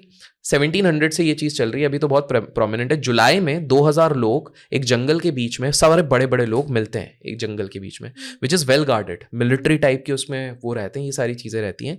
और वहां पर कैमराज रहते हैं, आपके मोबाइल्स आपको अलाउड नहीं है। कैमराज किस लिए? सर्विलियंस के लिए, क्योंकि यहाँ का बंदा अगर कुछ भी बाहर लीक करेगा एलिमिनेट हो जाएगा। वहां पर किस तरह के लोग आते हैं? यूएस के बड़े प्रेसिडेंट्स आते हैं, उसके बाद बड़ी बड़ी कंपनीज, चाहे आप बैंक ऑफ अमेरिका ले लो, मेरिल लिंच ले लो, जेपी मॉर्गन ले लो, इनके बड़े बड़े टॉप ऑफिशियल्स आते हैं। यहाँ पे लड़कियां अलाउड नहीं है, अच्छा। गर्ल्स आर नॉट अलाउड, ये पहले से रूल है। क्योंकि इन्होंने पहले मजे मस्ती के लिए बनाया था, तो उसमें कंसेप्ट था कि लड़के ना बहुत वाइल्ड हो जाते पीने के बाद, तो हमको सिक्योरिटी इश्यूज भी नहीं देखना है। दूसरी चीज़ है, if you want to pee तो आप यहीं सबके सामने कर दो, कोई टॉयलेट जाने की जरूरत नहीं। मतलब ग्रॉस लड़के जैसे रूम्स में रहते हैं वैसे कुछ भी करो, दारू पी के इधर ही पड़े रहो, उल्टी करो, उस तरह से। नहीं ऐसे लड़कियों को नहीं पता होगा, बट लड़कों का होता है। क्योंकि आप लड़कियां जब किसी लड़के के घर पे जाते भी हो ना, तो वो फ्लश तभी हुआ रहता है, ऐसा जनरली वैसा होता नहीं है वो उनका। अच्छा। हाँ, टॉयलेट सीट्स खराब रहती हैं। तो anyways, let's not go over there. तो ये बोहेमियन ग्रेव था, ये लाइमलाइट में कब आया कि इस जगह को ना एक किसी ने ना यूट्यूब पे वीडियो डाल दिया सीक्रेटली कवर करके, 1 घंटे का फुटेज। 2 दिन में वो वीडियो गायब हो गई, ठीक है। उसके बाद जिसने उस फुटेज का फुटेज लिया हुआ था उसने डाला, उसका चैनल बैन हो गया। अच्छा। फिर किसी का तो मतलब कोई तो है जो रोकना चाहता है। उसमें क्या दिखाया गया था, अभी भी आप देखोगे तो सिर्फ कमेंट्री दिखेगी। आप लोग गूगल जाके देखोगे यूट्यूब पे, तो उसमें बोहेमियन ग्रेव की कमेंट्रीज हैं। तो कमेंट्री में ये दिखाया गया कि काफी सारे लोग बैठे हैं रोब में, रोब्स पहने हुए हैं, बीच में एक बहुत बड़ा आइडल है उल्लू का। अच्छा। ठीक है, वहां पे जैसे हमने फर्स्ट पार्ट में इल्यूमिनाटी की बात करी थी ना, तो ये बड़े लोग बिलियनर्स इसी जगह पे जाते हैं। वो उल्लू के इधर पूजा हो रही है, यहाँ तक ठीक है, but suddenly what they see is hazy लिखा, लेकिन ऐसा लगा किसी बच्चे की बलि चढ़ रही है। सो देयर आर प्रैक्टिसेस जो हो रही हैं, मैच के दौरान पे कुछ रिसाइट्स कर रही हैं। I think we have enough evidences to say that billionaires do practice this thing to open your eyes. 15 घंटे आप भी काम करो, वो भी काम कर रहे हैं। हाँ, कुछ लोग ऑफेंड हो जाएंगे कि ये मम्बो जम्बो, ये कॉन्स्पिरेसी थ्योरी है, तो आप जाके देखो क्यों बैरक ओबामा एक इंटरव्यू दे रहे हैं और पीछे हनुमान जी की मूर्ति है। तो भाई साहब क्या जरूरत है? What is the need? क्यों विल स्मिथ आज के समय पे भगवत गीता की बात कर रहे हैं? आप जाके देखो इंटरनेट पे, Will Smith has talked about Karan. Karan is a character from Mahabharat, real life character थे वो। विल स्मिथ बात कर रहे हैं महाभारत के बारे में एंड रिस्पेक्ट दे रहे हैं, बट हमारे देश में हमको लगता है तो मम्बो जम्बो, बट नहीं। तो यस, बड़े लोगों को की एक स्पिरिचुअल पार्ट भी होती है, कुछ नेगेटिव पार्ट पे भी जाते हैं। नेगेटिव पार्ट वाले में कुछ ना कुछ सैक्रिफाइसेस होते हैं और वो बहुत गलत तरीके से जाता है। और बट या मैं कहूँगा कि हाँ, एक पॉजिटिव साइड में अगर आप लोग स्पिरिचुअलिटी लेते हो, that is always going to be beneficial. आपने बात की डुअलिटी की, पॉजिटिव है तो नेगेटिव भी है, तो अब हम इस पॉडकास्ट को एक हॉरर पॉडकास्ट बना देते हैं। ठीक, अच्छा, अरे कितने एंगल चल रहे हैं इसमें। ठीक है, चलिए। इस पॉडकास्ट में आपको सारे स्पाइसेस मिलेंगे, कुछ ज्यादा ही मिल रहा है। स्पाइसेस ऑफ अभिषेक कर। बिल्कुल बिल्कुल, ठीक है। तो क्या हॉरर बताऊं मैं? हाँ। अरे यार, हाँ, तो इसमें इंटरेस्टिंग मैं एक बताता हूँ आपको। तो यार इसको ना साइंटिफिक वे में थोड़ा सा लेते हैं, ठीक है। तंत्र मंत्र हम थर्ड पार्ट में करेंगे, ठीक है। तो पैरानॉर्मल पता है आपको क्या होता है? हाँ, जो नॉर्मल नहीं है, पैरानॉर्मल है, भूत पिशाच, ये सारी चीजों को बोलते हैं। मूवीज भी हैं पैरानॉर्मल इन्वेस्टिगेशन के ऊपर, है ना। तो आपको पता है इंडिया में भी साइंटिफिक सोसाइटी है पैरानॉर्मल की, सिर्फ बाबा लोग नहीं है। इंडियन पैरानॉर्मल सोसाइटी ये चालू करी थी गौरव तिवारी जी ने। गौरव तिवारी जी का केस ही खुद ही बहुत उलझा हुआ है। मैं 2-3 किस्से बताता हूँ ताकि लोगों को समझ में आए। मतलब ये सोसाइटी क्यों चालू हुई थी? सो बेसिकली गौरव तिवारी, मैं वही बता देता हूँ तो आपको समझ में आएगा। तो गौरव तिवारी जो थे वो बाहर पायलट बनने गए थे, घर वालों ने इधर से भेजा हुआ था। अब वो ना जिस घर पे रहते थे, रात को बहुत अजीब अजीब वहाँ पर आवाज़ें हो रही हैं, किसी के रोने की आवाज़ आती है, कभी लाइट बंद चालू हो जा रही है, कुछ खिसकने की आवाज़ आ रही है। तो उनको बड़ा अजीब लगा। तो पढ़ाई भी चल रही है पायलट की, बट फिर उन्होंने लैंडलॉर्ड और आसपास के लोगों से बोला, तो बोले यार इधर एक बच्ची मर गई थी, छोटी बच्ची मर गई थी, उसकी आत्मा है वहाँ पे। तो इनकी क्यूरोसिटी जगी। और एड एंड लॉरेन वॉरेन वेन ऐसा नाम है। ये कौन है? ये वो है, कॉन्जरिंग मूवी देखी है? मैं भूतिया नहीं देखी? चलो, जो भी भूतिया मूवी है, जितने भी देखेंगे जो हॉरर फैंस है, कॉन्जरिंग तो देखी होगी। कॉन्जरिंग तो देखिए, और भी है, एमिटिविल में भी दिखाया है। जितने भी फेमस ब्लॉकबस्टर हॉरर मूवीज हैं उसमें 2 इन्वेस्टिगेटर जो दिखाए वो एड एंड लॉरेन ही है। ठीक है, ठीक है। तो ये उनका बहुत बड़ा फैन बन गया कि यार उसने हमारे देश से गया था, हमारे देश में तो बिहार के हैं, तो उनने देखा बोले हमारे इधर तो बस वो तंत्र झाड़ फूक होता है, वो साइंटिफिक माइंड वाले थे। तो बोले अच्छा इधर इंस्ट्रूमेंट्स के साथ किया जाता है कि एक रीडिंग होती है जिससे पता लगता है कि अच्छा बीप हो रहा है तो क्या होगा, किससे क्या होगा। तो ही गॉट वेरी फैसिनेटेड, उसने पायलट की पढ़ाई छोड़ दी और वो इसमें लग गया कि साइंटिफिक वे में मैं स्टडी करूंगा, क्योंकि कहाँ कहाँ पर पैरानॉर्मल है क्या है। Very good. वो इंडिया है, उनने सेटअप करा कि भाई इंडिया में साइंटिफिक वे में भूत प्रेत को पकड़ना, उनको समझना, ये सारी चीज़ें होनी चाहिए। 5,000 से ज़्यादा केसेस किए उन्होंने। जो कुलधारा का केस हो गया, जो एक मुंबई के मिल्स का केस हो गया, वो ये सब फेमस केसेस हैं। फिर भांगड़ फोर्ट जो राजस्थान का, जिसको कहा था जहाँ तो पर उन्होंने ये सारे केसेस में क्या करा था? मैं बताता हूँ, इन्वेस्टिगेट किया, ये जाके उधर रुके हैं। भांगड़ फोर्ट हो गया। सो भांगड़ फोर्ट मैं बता दूं, भांगड़ फोर्ट तो इतना हॉरर है, हॉन्टेड है, कि गवर्नमेंट ने खुद वहां पर एक बोर्ड लगा के रखा है कि भैया शाम के 6 बजे के बाद मोबाइल टाटा कर लो, हमारी कोई जिम्मेदारी नहीं है, देख लेना। बट इंटरेस्टिंगली इनने ये किया। तो इनके ना मैं एक दो इंटरेस्टिंग किस्से बताता हूँ। तो एक मैं बताता हूँ इनका कुलधारा वाला केस। सो कुलधारा जो लोग जानते होंगे, उसके ना अलग अलग एंगल से कि उधर क्यों इतना अबैंडन हो गया, क्या हो गया। तो MTV का एक शो चालू हुआ था, MTV गर्ल्स नाइट आउट। ठीक है, लोग आज भी गूगल करेंगे वो दिखेगा। ये गर्ल्स नाइट आउट कोई किटी पार्टी वाला नहीं था, ये हॉरर था। अच्छा। इसमें कंटेस्टेंट्स को रियल लाइफ जो हॉरर प्लेसेस, हॉन्टेड प्लेसेस थे, वहां पे पूरी रात गुजारनी है। जो गुजारेंगे वो विनर होगा, जो फाइनल। तो 3 लड़कियों को सिलेक्ट किया गया। तो गए बड़े जोश में, टॉम बॉयज टाइप है, मैंने जैसा वैसा करके जोश में चले गए। अब सीन होता है कि एक लड़की रहती है, मेरे को नाम ध्यान नहीं है, तो वो अच्छा, और इसमें होस्ट कौन था? रणविजय। अच्छा। हाँ, रणविजय। MTV के तब तो मेन सारे रणविजय ही देखते थे, तो रणविजय थे। तो गौरव तिवारी को भी इसमें रखा गया कि MTV वालों को भी लगा कि भाई कोई ढंग का बंदा भी होना चाहिए, कभी कुछ गड़बड़ हो गई तो संभाल तो ले। तो वो था। अब सीन क्या होता है कि जो लड़की थी वो मेन जो एक एरिया रहता है वहां पर बैठी हुई है दरवाजे पे, रात को आराम से चिल कर रही है। 2 बज रहे हैं, 2 बजे तक कुछ नहीं। अचानक से उसको आवाज आती है क्रू के एक मेंबर की, जिसको वो जानती है अच्छे से, असिस्टेंट था उसका। यार बाहर आ जाओ, जल्दी आ जाओ, कुछ तो गड़बड़ हो रही है, जल्दी आ जाओ। ठीक है, उसको आवाज आई। तो ये पहले सोची कि क्या पता यार ये गेम का कुछ डिस्ट्रैक्शन होगा, तो ये नहीं गई। तो इतने में वो बंदा आ ही गया, ठीक है, सामने।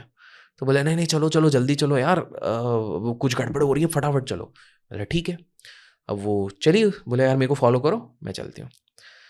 अब सुबह के 4 बज रहे हैं, ये लोग के कैमरा से अचानक से वो लड़की गायब हो गई। ठीक है, कैमरा में एक्चुअली में ना सिर्फ अकेले लड़की चलते हुए दिखी और कोई भी नहीं था।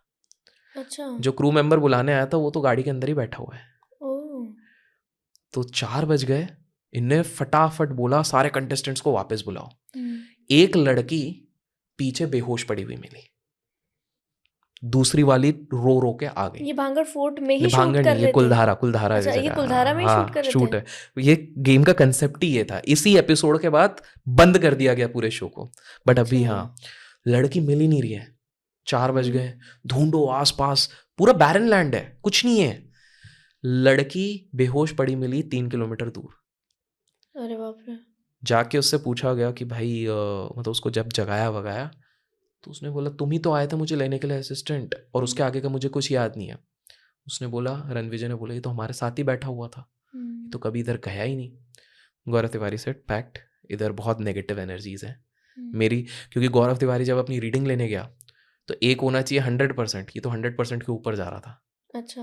तो ही इज़ लाइक कि इधर कुछ तो गड़बड़ है। सेम जब मिल्स में गए थे तो उस मिल्स में ना हमारे इधर की कुछ हॉरर मूवी शूट होने गई थी।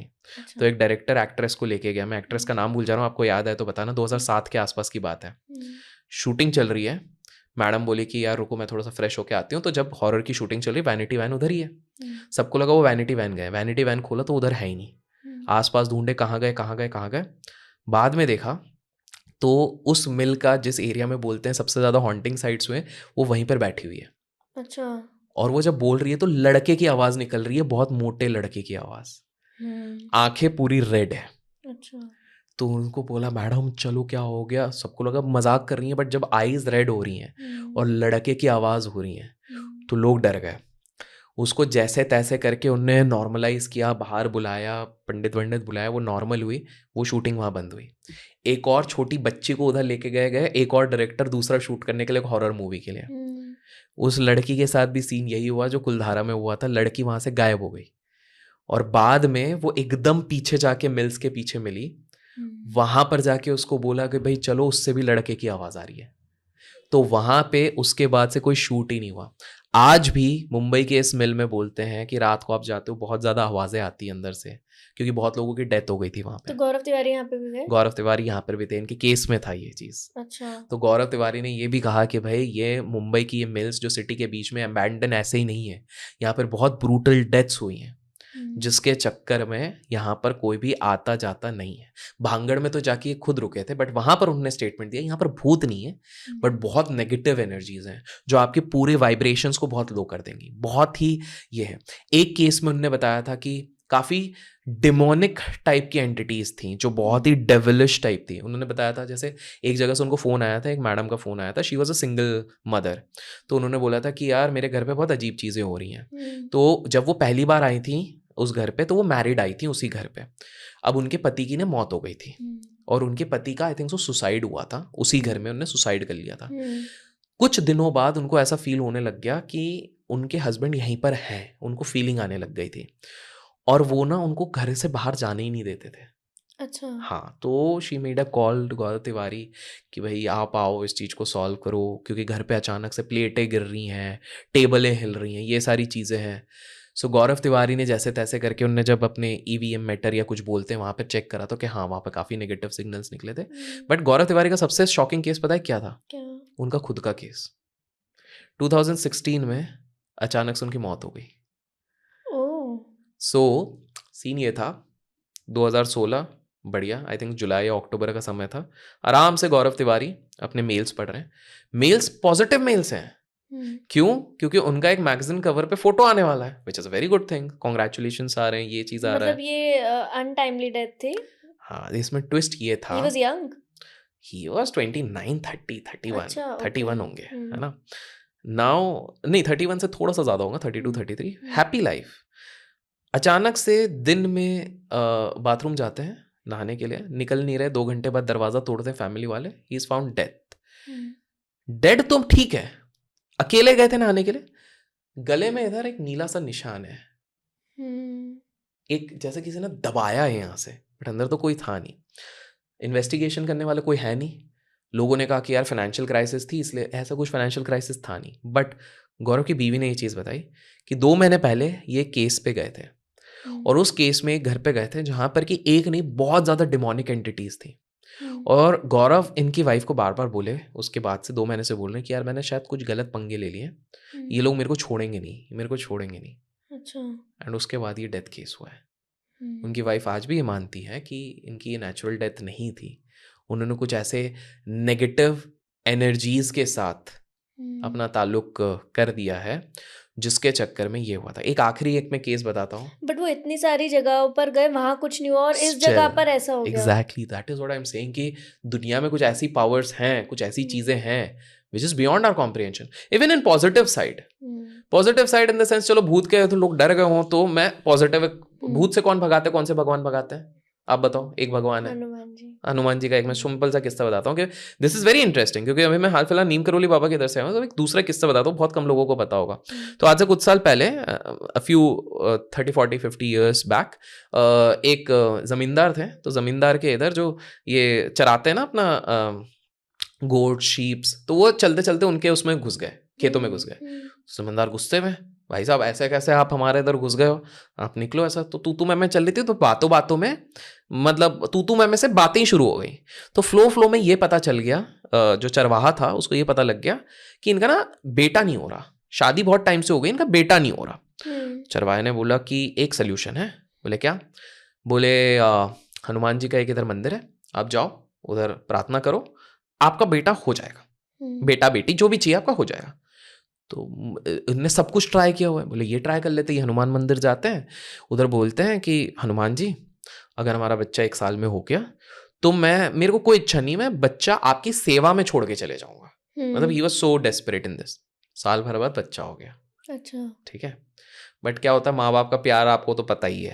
अब वो हम्म। आ गया कि यार अब मैं छोड़ू कैसे, तो मनी मन ने सॉरी हनुमान जी, ये तो बच्चा है, मेरा हो गया, बाद में इसका खुद का मन करेगा तो देख लेंगे, अभी सॉरी सॉरी सॉरी, सोचेंगे भगवान है, भगवान तो मान जाएंगे ऐसे करके।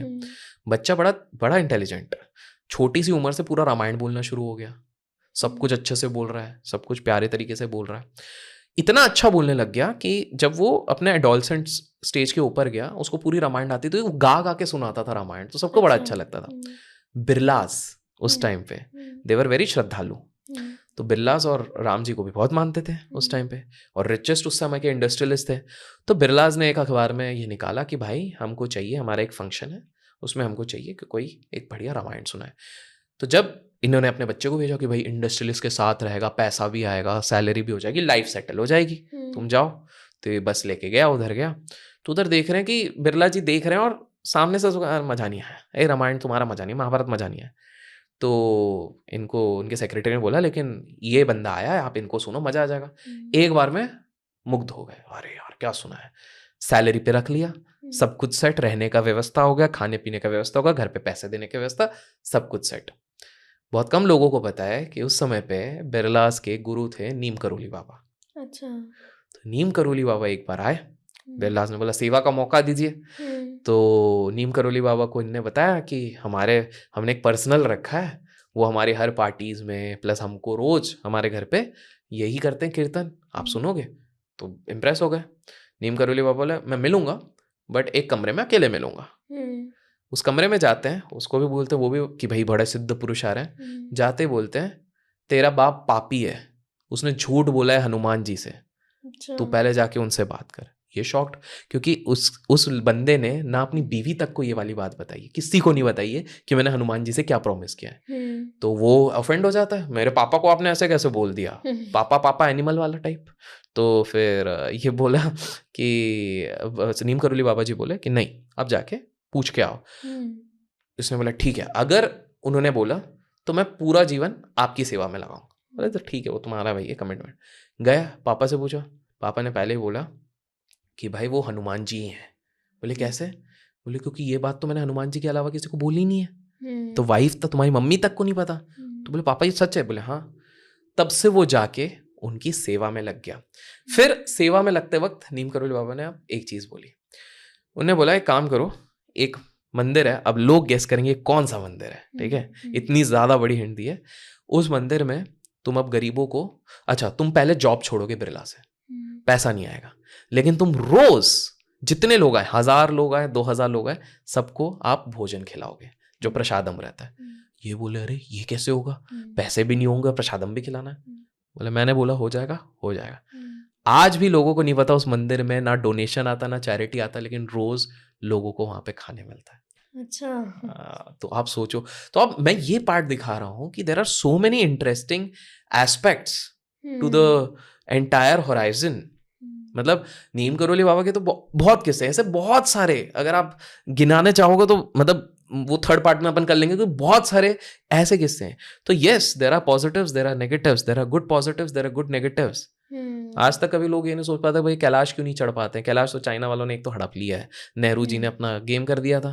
जब 72,000 मीटर्स या कुछ चाइना ने अप्रोच करने बोला, तो नेहरू जी ने बोल दिया कि हाँ ले जाओ कैलाश, वैसे भी बैरन लैंड है। अरे भाई हमारी संस्कृति की रिस्पेक्ट तो करो आप। उनको बाद में सुनाया था, एक बहुत बड़े हमारे देश के फ्रीडम फाइटर, उन्होंने बहुत सुनाया था कि भाई ये क्या है बैरन लैंड, उनको बहुत टॉन्ट मारा था, बट दे दिया। बट इंटरेस्टिंग चीज देखो, चाइना जो कॉलोनियल माइंडसेट के साथ है, वो इंडिया की हर चीज को पहले ही नकार देता है, लेकिन वो छोड़ने को तैयार नहीं है। मतलब कुछ तो उनको भी दिख रहा है कैलाश में। बाय द वे कैलाश पर्वत इज द ओनली प्लेस जिसको दुनिया के सारे धर्म में कहीं ना कहीं स्थान दिया गया है, चाहे बौद्ध धर्म हो, चाहे बुद्धिस्ट धर्म हो, चाहे हिंदुज्म धर्म हो, इवन क्रिश्चियन में कहीं ना कहीं इसका विवरण है। कोई भी नहीं चढ़ पाया अब तक, जबकि वो टॉप 100 हाईएस्ट पीक्स में भी नहीं आता है। हाँ। अब वैसे तो अभी बैन है, वहां पे चढ़ नहीं सकते। लास्ट टाइम साइबेरियन कुछ लोग चढ़े थे, बट बैन है। बट ये तो इस तरह के ना रिया बहुत सारी चीजें हैं। सो बिलियनियर्स को देखो, एक ना जेपी मॉर्गन ने एक स्टेटमेंट दिया था वेरी इंटरेस्टिंग। उसने कहा था कि millionaires don't use anything, billionaires probably use astrology. तो आप सोचो अगर यार जेपी मॉर्गन ये चीज बोल के जा रहा है बिलियनर, तो फिर कुछ तो बात होगी। हाँ, millionaires don't believe in astrology, हाँ बिलियनर्स डू, बिलियनर्स करेक्ट, ये था, सॉरी गाइस, ये था यार। बादाम खाता हूँ लेकिन इतनी चीजें याद नहीं रहती ना यार। बहुत याद रहती है। बट हाँ ये चीज थी। तो मतलब है तो सही, अभी हॉरर करने बैठेंगे तो बहुत बड़ा पॉडकास्ट बन जाएगा, horror and super natural, but लोगों का इंटरेस्ट होगा तो अगले बार बिल्कुल बताऊंगा। अच्छा, एक बात बताओ, अभी करंटली कौन है सबसे पावरफुल इंसान दुनिया में? ओके तो ना एक कुछ बंदा रिसर्च है। कर रखी है आपने, मुझे ऐसा लग हाँ रहा है। ये मैंने हमारा ये तो लेटेस्ट पावरफुल है, मतलब अभी यही चल रहा है भाई साहब, करंटली। इससे ज्यादा कोई है ही नहीं पावरफुल। अच्छा। आप सोचो, एक बंदा है जो 97 लाख करोड़ रुपीस कंट्रोल कर रहा है। अच्छा। 70 कंट्रीज में इसका इन्वेस्टमेंट है, 70 कंट्रीज में इन्वेस्टमेंट है। 2008 का क्राइसिस होता है, वॉरेन बफेट के बाद सबसे पहला कॉल इसको जाता है कि आके बचा लो। 2020 के कोविड के क्रैश के बाद सेंट्रल बैंक इस बंदे को बोलते हैं आके बचा लो। ये है लैरी फिंक, ब्लैक रॉक का मालिक। अब आप चीज को समझो, ये ब्लैक रॉक की तो वो जगह जहाँ सारे अमीर लोग अपने इन्वेस्टमेंट्स रखते हैं। एब्सोल्युटली। आप देखो, आप कोई भी चीज पकड़ लो उसमें ब्लैक रॉक का कुछ ना कुछ तो है, पर ब्लैक रॉक पहले से ब्लैक रॉक नहीं था। सीन क्या हुआ था कि लैरी भाई जो थे, है ना, तो लैरी भाई ने अपना करियर शुरू किया, पढ़ा क्या, अन्य पॉलिटिकल साइंसेस है, कोई फाइनेंस के बंदे नहीं है, पॉलिटिकल साइंसेस पढ़ा हुआ है, क्योंकि उनको पता है पॉलिटिक्स से सब कंट्रोल होता है। तो पॉलिटिकल साइंसेस पढ़ा, हेज फंड्स में इंटरेस्ट है, हेज फंड्स में इंटरेस्ट आया, अपनी कंपनी को 8,000 करोड़ रुपए कमा के दिए साल भर में, 8,000 करोड़ रुपए, इंप्रेसिव। लेकिन एक गलत ट्रेड के कारण 800 करोड़ का नुकसान हो गया, कंपनी सब भूल गई, क्योंकि रेपुटेशन की थू-थू हो रही थी, भाई तू निकल जा। 8,000 करोड़ कमाने वाला, बस कंपनीज कैसी रूथलेस होती है आपको पता है, बोले वो तुमने पहला कमाया होगा, ये आ गए ईगो में, बेटा मैं अपनी कंपनी खड़ी करूंगा, तुमको नीचे लेके आऊंगा। इसके बाद क्या हुआ, इनके हाथ बटे एक बढ़िया सा दोस्त मिले, स्टीवन। स्टीवन एक कंपनी चलाते थे, ब्लैक स्टोन। ओके। तो स्टीवन बोला भाई आ जाओ, हाथ मिलाते हैं, मिले जो सुर मेरा तुम्हारा तो साज बने हमारा, जो भी है। तो उन्होंने हाथ मिला लिया। अब स्टीवन ने बोला कि भाई मैं काम करता हूँ, मैं तुमको 40 करोड़ रुपए देता हूँ, अपन शुरू करते हैं। विदिन 2 years बहुत बड़ा एम्पायर बना लिया। एकदम चड्डी बड्डी वाले दोस्त थे, मतलब वो होता है ना कि भाई बोतल खुल रही है घर पे आ जा, वैसे वाले थे। लेकिन 5 साल बाद थोड़ा सा द्वेष होने लग गए, कॉन्फ्लिक्ट ऑफ इंटरेस्ट आ गए।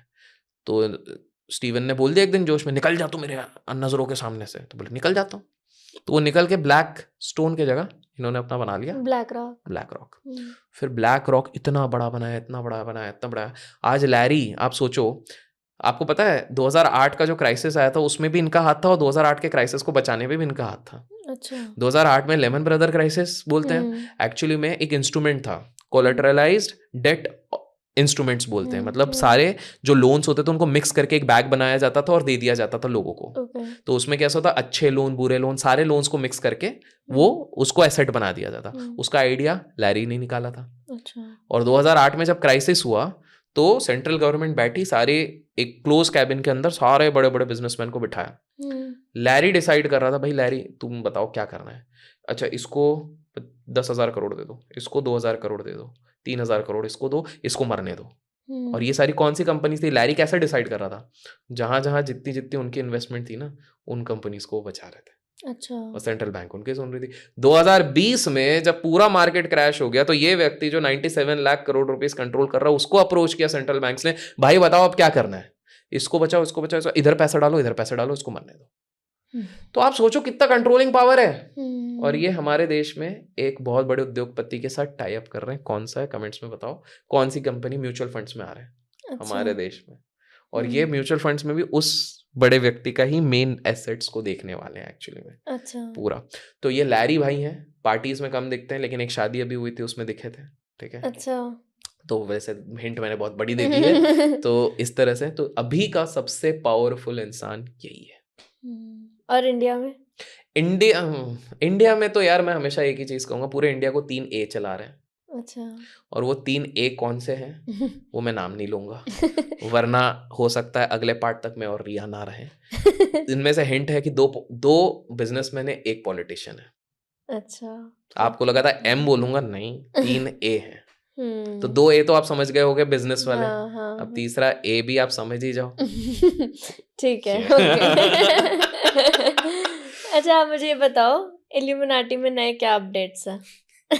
कुछ आपके पास खबर आई, कोई मेल आई, कोई नई इन्फॉर्मेशन? अरे मेल कहाँ से आएगा यार? कोई आपको पर्सनली बताते हैं वो लोग? अरे यार मेरे को आगे तो देखो यार, इल्यूमिनाटी तो चीजें अपनी थोड़ी सीक्रेट रखना चाहती है, बट अभी PDD। अच्छा, आप एकदम 1,00,000% श्योर हो कि एग्जिस्ट करता अरे है। बिल्कुल 100। ये तो हमारे खुद के टेक्स्ट बुक्स में भी दिया हुआ है। सम्राट अशोका की खुद की इल्यूमिनाटी टीम थी, अभी भी है। अच्छा। आप देखो, लुइस पैस्चर थे ना जिन्होंने वो निकाला था, दवाई निकाली थी। लुइस पैस्चर जब इंडिया आए तो बोल रहे थे मेरे को कोई सोल्यूशन नहीं मिल रहा था, मेरे को सोल्यूशन दिया अशोका, सम्राट अशोका के इल्यूमिनाटी ग्रुप का एक बंदा था। अच्छा, अब कुछ लोग लॉजिक लगाएंगे तब तो अशोका थे ही नहीं। भैया उनके वो जो 9 है ना, वो अपनी पीढ़ी दर पीढ़ी उस चीज को पास कर रहे हैं, सीक्रेट नॉलेज को। सो सम्राट अशोका जी जब पूरा युद्ध खत्म हुआ कलिंगा के, 1 लाख लोगों का जब रक्त बह गया तो उनको बड़ा रिमोर्स फील हुआ। उन्होंने उसी के बाद बुद्धिज्म को अडॉप्ट कर लिया। उसके बाद उन्होंने क्या कहा कि भाई मैं मतलब इतना ज्यादा मैं राजा था तो मैंने बहुत सारी चीजें देख ली हैं, तो मेरे को सीक्रेट नॉलेज के पिलर्स बनाने पड़ेंगे। उन्होंने 9 अपने सबसे ज्यादा बिलीवेबल 9 लोगों को रखा। उन 9 लोगों को कहा कि भाई तुम पूरा सारा administration, politics across the world के बारे में, तुम सारे दुनिया के ट्रेड्स के बारे में पता रखोगे, तुम सारे दुनिया के फार्मा। माना जाता है कि अशोका जी के ये जो 9 पिलर्स हैं, 9 सीक्रेट एजेंट्स हैं, आज भी हैं। हो सकता है हमारे आसपास ही घूम रहे होंगे उनमें से कोई, हो सकता है आप और मैं में से भी कोई हो सकता है, यू नेवर नो। उनको सारा नॉलेज दिया गया और ये कहा गया कि आप बस ये कहीं रिवील नहीं कर सकते कि you are a part of this thing, आपको वो सीक्रेट रखना है। अच्छा। तो आप एक चीज नोटिस करो, साउथ में जब भी ड्रॉट होता है ना, पानी की कमी हो जाती है, अचानक से मंदिर में एनोनिमस डोनेशंस आ जाते हैं ताकि भोग लगता रहे सही टाइम पे। ये कहाँ से आता है? नोबडी क्वेश्चंस, सब बोलते हैं एनोनिमस आ गया अचानक से। आपने बीच में कभी अखबारों में देखो किसी टेंपल में एनोनिमस बहुत ज्यादा सोना आ जाता है, कहाँ से आता है, कैसे आता है, किसी को नहीं पता है, रातों रात आ जाता है। तो थिंग्स आर कि ये हमारे इसमें भी लिखा गया है, और these secret agents are everywhere. Even Chanakya Niti आप पढ़ते हो, चाणक्य नीति में भी ये मेंशन किया गया है कि yes, there are secret knowledges and secret agents जो सबके पास रहते हैं। अच्छा, एक साइड क्वेश्चन, फिर हम इल्यूमिनाटी पे दोबारा आएंगे। चाणक्य, अरे बाबा, इल्यूमिनाटी ठीक है, आप बोलो। चाणक्य नीति की सबसे कोई फेवरेट स्ट्रैटेजी आपको जो चाणक्य? अरे यार सीधे चाणक्य नीति में आ गए आप। यार है तो काफी सारी चीजें, बट उसमें एक चीज कहते हैं कि हर व्यक्ति को अपना एक सीक्रेट मेंटर भी रखना चाहिए। ओके। अलग अलग तरीके के मेंटर्स होने चाहिए, एक सीक्रेट मेंटर होना चाहिए। सो चाणक्य सेज कि आपके वो सीक्रेट मेंटर आपको पता होने चाहिए, और साथ में आपके पास सीक्रेट नॉलेज भी होनी चाहिए किसी चीज की, जिसके बारे में आप दुनिया को बताओगे नहीं। आप शक्ति प्रदर्शन नहीं कर रहे हो, but you need to have that secret knowledge, because ये आपको एज प्रोवाइड करते हैं किसी भी चीज पे। तो ये मेरे को एक चीज बहुत बिलीवेबल लगी। सही बात है, मेरे को भी लगा। हाँ, मतलब एक बहुत सटल एग्जाम्पल देता हूँ। तो एक और पॉडकास्टर से मेरी बात हो रही थी जिनने मेरा पॉडकास्ट लिया, उस पर कुछ मिलियन गए थे। तो हमारी ना ऑफ कैमरा डिस्कशन हुई, तो पता लगा कि यार बहुत सारी ऐसी किताबें हैं जो हमारी बहुत मैच कर रही थी। अच्छा। ये बायोग्राफी में मैंने पढ़ी, ये पढ़ी, हम उस पर डिस्कस कर रहे थे, धनाधन दे। लोग शायद गेस कर लेंगे वो कौन से वो पॉडकास्टर होंगे। वो सीकेन नहीं है, क्योंकि वो सबको लगेगा बुक्स मतलब सीकेन नहीं, वो कोई और है। तो ये हुआ। फिर मेरे को बोले, कार में हम जब जा रहे थे, मेरे को जब वो एयरपोर्ट ड्रॉप कर रहे थे, कि यार अभिषेक भाई पता है मैंने बीच में स्टार्ट किया था, मैं स्टोरी पे, अपनी इंस्टा स्टोरीज पे, वो पेज का वो एक ट्रेंड रहता है ना, पेज का वो करके फिर हाईलाइट करके अपन वो कोट वोट कुछ डाल देते हैं, मैं डालना शुरू किया था। फिर मैंने ना बंद कर दिया। फिर मैंने लगा क्यों? बोले यार हम क्या पढ़ रहे हैं, कितनी डिटेल में पढ़ रहे हैं, वो पूरी दुनिया को बताने की जरूरत क्या है? बिकॉज उनका बिजनेस भी उसी चीज से चलता है, नॉलेज बिजनेस है उनका। तो बोले मैं सारी चीजें क्यों बताऊं, I want to keep it secret, the kind of books I am reading, the kind of things I am reading, इस हिसाब से। एंड रीडिंग की तो मैं बात करूं यार, जस्ट बिकॉज इधर छिड़ी हुई है बात, तो जो हमारे इधर सबसे ज्यादा किताबें जिन्होंने लिखी है चाणक्य के ऊपर, राधा किशन पिल्लाई सर। मैं उनके ऑफिस में जब बैठा, I was shock to the core. भाई साहब, ऊपर का ड्रॉर खोलो, देख किताबें, इधर किताबें, उधर किताबें, इधर मैंने बोला सर ये किताबें रखी गई हैं? बोले ये तो पढ़ ली हैं। मैंने पढ़ ली हैं, दोस्त मस्ट भी ज्यादा नहीं, 4-5 हजार किताबें होंगी, वो पढ़ ली हैं। ये 4-5 हजार किताबें जो पढ़ ली हैं, जो रिपीट में पढ़ते हैं। अच्छा। फिर उधर बाहर दिखा, बोले उधर वो 5,000 किताबें रखी हुई हैं जो एक ही बार पढ़ी हैं। इतना पढ़ लिया। सो बेसिकली कुछ लोगों ने ये बहुत ज्यादा डेवलप कर लिया है हैबिट। सो इवन सारे बड़े लोगों को, विवेकानंद जी का भी बोलते हैं कि वो तो किताब देख के पढ़े, ओशो का बोलते हैं वो जल्दी किताब पढ़ लेते थे। ओशो ने तो 1.5 लाख किताबें पढ़ी हुई हैं। सो ओशो इंटरेस्टिंग टॉपिक है, वो हम डिस्कस करेंगे। हाँ, ओशो इधर से ही कर लेते हैं, फिर ओशो पे ही आ जाते हैं। इल्यूमिनाटी भी रखो यार थोड़ी देर, ओशो पे आ जाते हैं। हाँ, आप रिसेंटली नेपाल गए थे ओशो के आश्रम में, तो क्या लर्निंग्स मिली आपको वहां से? Plus as a character Osho के बारे में आपका क्या ओपिनियन है? ओशो को लेके बहुत गलत धारणाएं लोगों ने बनाई हुई है। शायद मैं भी थोड़ा बहुत था वैसा, लेट्स एडमिट, हम इवोल्यूशन के फेस पे हम धीरे धीरे समझते सीखते हैं। ओशो बहुत ही आगे की सोचते थे जिसके लिए दुनिया तैयार नहीं थी। Okay. एक व्यक्ति थे ओशो जिन्होंने 1.5 लाख किताबें अपनी जीवन काल में पढ़ ली। एक ऐसे व्यक्ति थे जिन्होंने कोई वेपन उठाए बिना पूरे अमेरिका को नचा दिया था। अमेरिका सोचो बिना वेपन उठाए उनको खदेड़ने पे लगा हुआ था, कभी अरेस्ट कर रहा है, कभी बिना वेपन उठाए। ओशो ने कभी नहीं उठाया, बिना कुछ अमेरिका को डायरेक्टली बोले उसने सबको हिला के रखा था। एक ऐसा व्यक्ति था, एकमात्र व्यक्ति थे ओशो जिसने खुले आम पॉलिटिशियंस को चैलेंज किया था, जुडिशरी सिस्टम को चैलेंज किया था, सीधे सीधे बोलते थे भैया ये गलत है, ये सही है। सो ओशो की शायद सबसे बड़ी गलती भी यही रही कि हमारे देश में इतना बोल्ड होना सही भी नहीं होता। बट जो थे ओशो थे तो थे। ओशो के जब मैं आसपास सन्यासियों से मिला तो उन्होंने अपने जब रियल लाइफ इंसिडेंट्स शेयर किए, फॉर एग्जाम्पल मैं इंटरेस्टिंग आपको एक आपके व्यूअर्स के लिए बताता हूँ, ये कहीं पर भी नहीं है पता है अभी। रंग दे बसंती कैसी मूवी थी? बढ़िया। रंग दे बसंती के जो राइटर हैं कमलेश जी, वो ओशो सन्यासी हैं। अच्छा।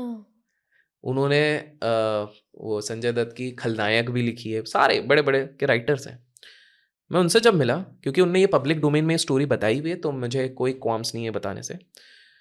तो कमलेश जी जो ओशो के बहुत बड़े सन्यासी हैं, बहुत प्यारे इंसान हैं, उन्होंने बताया कि बॉस उनकी वाइफ कंसीव नहीं कर पा रही थी, बेबी नहीं हो पा रहा था, मिसकैरेजेस थे, कुछ थे उनके पर्सनल रीजंस होंगे, हो ही नहीं रहा था।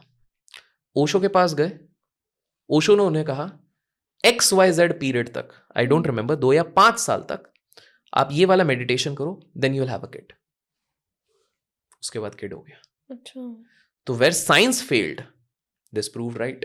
और ये एक केस नहीं है, ऐसे बहुत सारे केस। अच्छा, कुछ लोग ये सोचते होंगे यार ओशो ने 1.5 लाख किताबें कैसे पढ़ ली? It is not humanly possible, क्योंकि मैथमेटिकली आप कैलकुलेट करो, 10 साल की एज से भी शुरू किया, 60 में डेथ हुई, 50 साल में अगर एवरेज 6-7 किताबें भी वर्स्ट केस अपन लेते दिन भर पढ़े तो वो भी 50,000 55,000 किताबें ही होंगी, वो भी एज्यूमिंग कि वो ट्रैवल भी कर रहे हैं, तो कैसे हो गई? तो भाई साहब स्वामी विवेकानंद जी भी एक घंटे में 700 पेज की किताबें पढ़ लेते थे, because their level of concentration and understanding is so enhanced because of spiritual practices कि उनके लिए सब कुछ संभव है।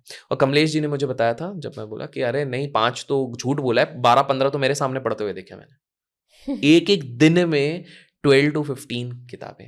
बिकॉज जो वो रीडर्स होते हैं ना, तो उनका कुछ ऐसा हो जाता है, बहुत वोरेशियस रीडर्स को, कि उनका नैक इतना हो जाता है कि वो स्किम करते हैं ऐसे, और उनको सब ध्यान भी रहता है, और फोटोजेनिक मेमोरी थी उनकी।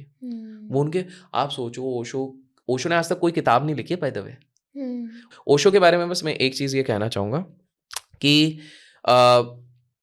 ओशो की मृत्यु नेचुरल शायद नहीं थी। अच्छा। ओशो के अगेंस्ट कॉन्स्पिरेसी बनाने वाले बहुत लोग थे, क्योंकि ओशो, देखिए इतिहास गवाह है कि जब भी कोई ऐसा व्यक्ति बॉर्न होता है जो लोगों के माइंडसेट को चैलेंज कर दे, तो उसको हेट मिलनी ही मिलनी है, उसको बहुत लोग खींचने की कोशिश करेंगे ही करेंगे। और ओशो एक ऐसे ही व्यक्ति थे जिन्होंने लोगों के दिमाग को ठोक दिया था। उन्होंने ऐसी ऐसी बातें सच बोली थी, आज भी आप पढ़ोगे कि यार ये बात उन्होंने 1960-70s में कैसे बोल दी, 70s में कैसे बोल दी, आप हिल जाओगे। लेकिन वो वही थे, जो आता था वो सीधे मुंह पे बोलते थे। एक उनका इवेंट हुआ था जिसमें स्वामी आनंदानंद जी के कॉलेज की कहानी है। तो कॉलेज में बुलाने वाले थे, तो कॉलेज में दल होते हैं ना, जैसे पार्टीज होती हैं ऐसा। दोनों पार्टी बोले भाई ये ना बहुत अगेंस्ट बोल देता है, हिंदू कल्चर के अगेंस्ट बोला, हम तो पत्थर से उधर ही पीट देंगे। दूसरे वालों ने भी बोला कि भाई देखो दूसरे कल्चर के बारे में बोलते, हम तो इधर ही पीट देंगे। और सबने बोला हम 5 मिनट ही बैठेंगे। 1 घंटे तक बैठे रहे, ठीक है, पूरा सुन के गए, बाद में ऑटोग्राफ लेके गए, और बाद में स्वामी जी ने चेयर्स के नीचे देखा पत्थर ही पत्थर रखे हुए थे। मतलब ये लोग लेके आए थे पत्थर। अच्छा। ओशो को मारने के लिए, लेकिन मार नहीं पाए, क्योंकि वो खुद आए थे, वो क्या बोलते हैं, came to become a hater went becoming a fan. तो वो वाली, तो काफी सारे किस्से हैं, but Osho itself is a very broad topic. Next part में इस पर और डिटेल में पार्ट 3 में डिटेल में बात करेंगे। हाँ ठीक है, let's conclude this now. But आप मेरे को जाते जाते एक ऐसे बिलियनियर की स्टोरी बताओ जो आपने कहीं पे भी नहीं बताई यार। अच्छा, ये एक्सक्लूसिव होनी चाहिए एकदम, और कहीं पे बताना भी मत इसके बाद। ये तो बहुत कंडीशन, बट चलो ठीक है मैं बताता हूँ। एक बिलियनर होता जो सबसे ज्यादा रईस होता सीक्रेट बिलियनर है, मैं बता रहा हूँ, उसको आप भी जानते हो, मैं नहीं हूँ। आप वो ही हो। है Nikola Tesla, okay. The scientist जिसने एसी करंट का निकाला था। आपको पता है उनके उनकी बड़ा ट्रैजिक कहानी है। एडिसन के अंदर वो काम करने आए, एक बार मजाक मजाक में एडिसन ने बोला कि भाई एक शिप का मोटर्स का प्रोजेक्ट था जो कोई सॉल्व नहीं कर पा रहा, कोई बड़ा साइंटिस्ट नहीं कर पा रहा था। शर्त रख दी गई, जो भी सही कर देगा भाई $50,000 उसको दे देंगे। निकोला बोला मैं करूंगा, इम्प्रेस करना था अपने मेंटर को। 18 घंटे काम किए, इम्पॉसिबल को पॉसिबल कर दिया, सही कर दिया। जब पैसे देने के बारी आए तो एडिसन बोला, अरे मैं तो मजाक कर रहा था, अमेरिकन तो मजाक करिए, मजाक क्या होते हैं, कहाँ सीरियसली लिया। तो दिल से बुरा लगा, तो दिल से बुरा लगा तो उन्होंने छोड़ दिया, अपना चालू करा। उसके बाद धीरे धीरे जैसे वो एसी आया तो एडिसन उनसे जेलस होने लग गए कि अरे यार मुझसे बेटर ऑल्टरनेटिव कैसे बनाने लग गया। ये प्रूव करने के लिए एडिसन की टेस्ला का जो करंट है वो बेकार है, उन्होंने लाइव फंक्शनिंग में एक हाथी को मार दिया उसके एसी करंट से कि देखो कितना लीथल है। ये दिखाने के लिए एसी करंट से हाथी मर गया, एक की जीव की जान ले ली। एक पागल खाने में उस करंट से ब्रूटली डेथ करवा दी गई कि भाई एसी से हो गया। टेस्ला ने फिर भी हार नहीं मानी। टेस्ला आगे बढ़ते गए, उन्होंने अपने एम्पायर को बड़ा बनाया, पेटेंट्स काफ़ी फाइल हुए। बाद में एक पार्टनर आया, पार्टनर बोला मैं तुम्हारे साथ काम करूंगा, पेटेंट्स करेंगे और मैं जो रॉयल्टी बनेगी वो दूंगा। लेकिन एडिसन के साइड में जेपी मॉर्गन थे, तो उन दोनों ने मिलके कॉन्स्पिरेसी बनाई कि कुछ भी कर लें इसकी चीज़ें चलने नहीं देंगे। क्योंकि शिकागो का एक फेस्टिवल हुआ, वहाँ पर पूरे फेस्टिवल में करंट कहाँ से आया, टेस्ला का आया, निकोला का। तो निकोला से इतनी जेलसी हो गई कि इन लोगों ने कंडीशंस ऐसे बना दी बिजनेसमैन ने कि भाई इसको ना प्रोजेक्ट मिले ना कुछ मिले। तो उस केस में क्या हो गया कि जो निकोला का पार्टनर था उसने बोला यार मैं रॉयल्टी अब अगर देने लग गया, इतनी प्रॉब्लम्स हो गई हैं, कॉस्टिंग इतनी बढ़ गई है कि मैं बैंकरप्ट हो जाऊंगा। टेस्ला ने बोला जो एग्रीमेंट है पूरा फाड़ दो, मेरा पूरा शेयर तुम्हारा है बट काम करने दो। अच्छा। तो अगर वो सारे शेयर्स होते तो उस समय पे अर्ली 1900s में उस समय का $300 मिलियन उनके पास होता, उस समय का, which is more than billions of dollars. So Nikola Tesla एक सीक्रेट बिलियनर थे जिनको इतना हैरास किया गया कि अल्टीमेटली एक होटल में बैठ के उन्होंने अपनी खुद की जान ले ली। अच्छा, साइंस को इतना ज्यादा कंट्रीब्यूशन देने वाले इतना फ्रस्ट्रेट हो गया। 18 घंटे काम करते थे वो, 4 घंटे सोते थे, 4-4.5 घंटे। He was so dedicated. Interestingly आपको पता है उनकी लाइफ सबसे ज्यादा ट्रांसफॉर्म किसने करी थी? किसने? स्वामी विवेकानंद ने। अच्छा। निकोला टेस्ला शिकागो के टाइम पे एक उसके बाद जब आए तो एक पार्टी हो रही थी, एक हीरोइन थी सारा करके, और उस पार्टी में स्वामी विवेकानंद जी को भी बुलाया गया। विवेकानंद जी बोले क्या पार्टी वार्टी में तो क्या ही करना है। जब बात हुई तो निकोला अपने फिजिक्स का ज्ञान बता रहे हैं, ये अपने वेदों का ज्ञान बता रहे हैं। That is when east went mixed with west. Vivekananda ji ने इनको बताया कि भाई भगवद गीता ऐसी है, ये है वो है। इसीलिए निकोला टेस्ला के बहुत सारे साइंटिफिक पेपर्स में आपको संस्कृत वर्ड्स दिखेंगे, because he got so inspired by Swami Vivekananda and फिर उसने लिखा। और दुर्भाग्य हमारे देश का ये है कि हम हमारे ही संतों को, इतने प्यारे प्यारे संत हैं, उनकी रिस्पेक्ट करना नहीं जानते हैं। स्वामी विवेकानंद जी की भी और किस्से हैं जो मैं बताऊंगा अगले पार्ट में। समझ गई? थैंक यू सो मच आने के लिए, बहुत मजा आया again. Thank you so much for inviting me again and hopefully लोगों को पसंद आए तो वापस आए। हाँ बिल्कुल। Thank you. Thank you.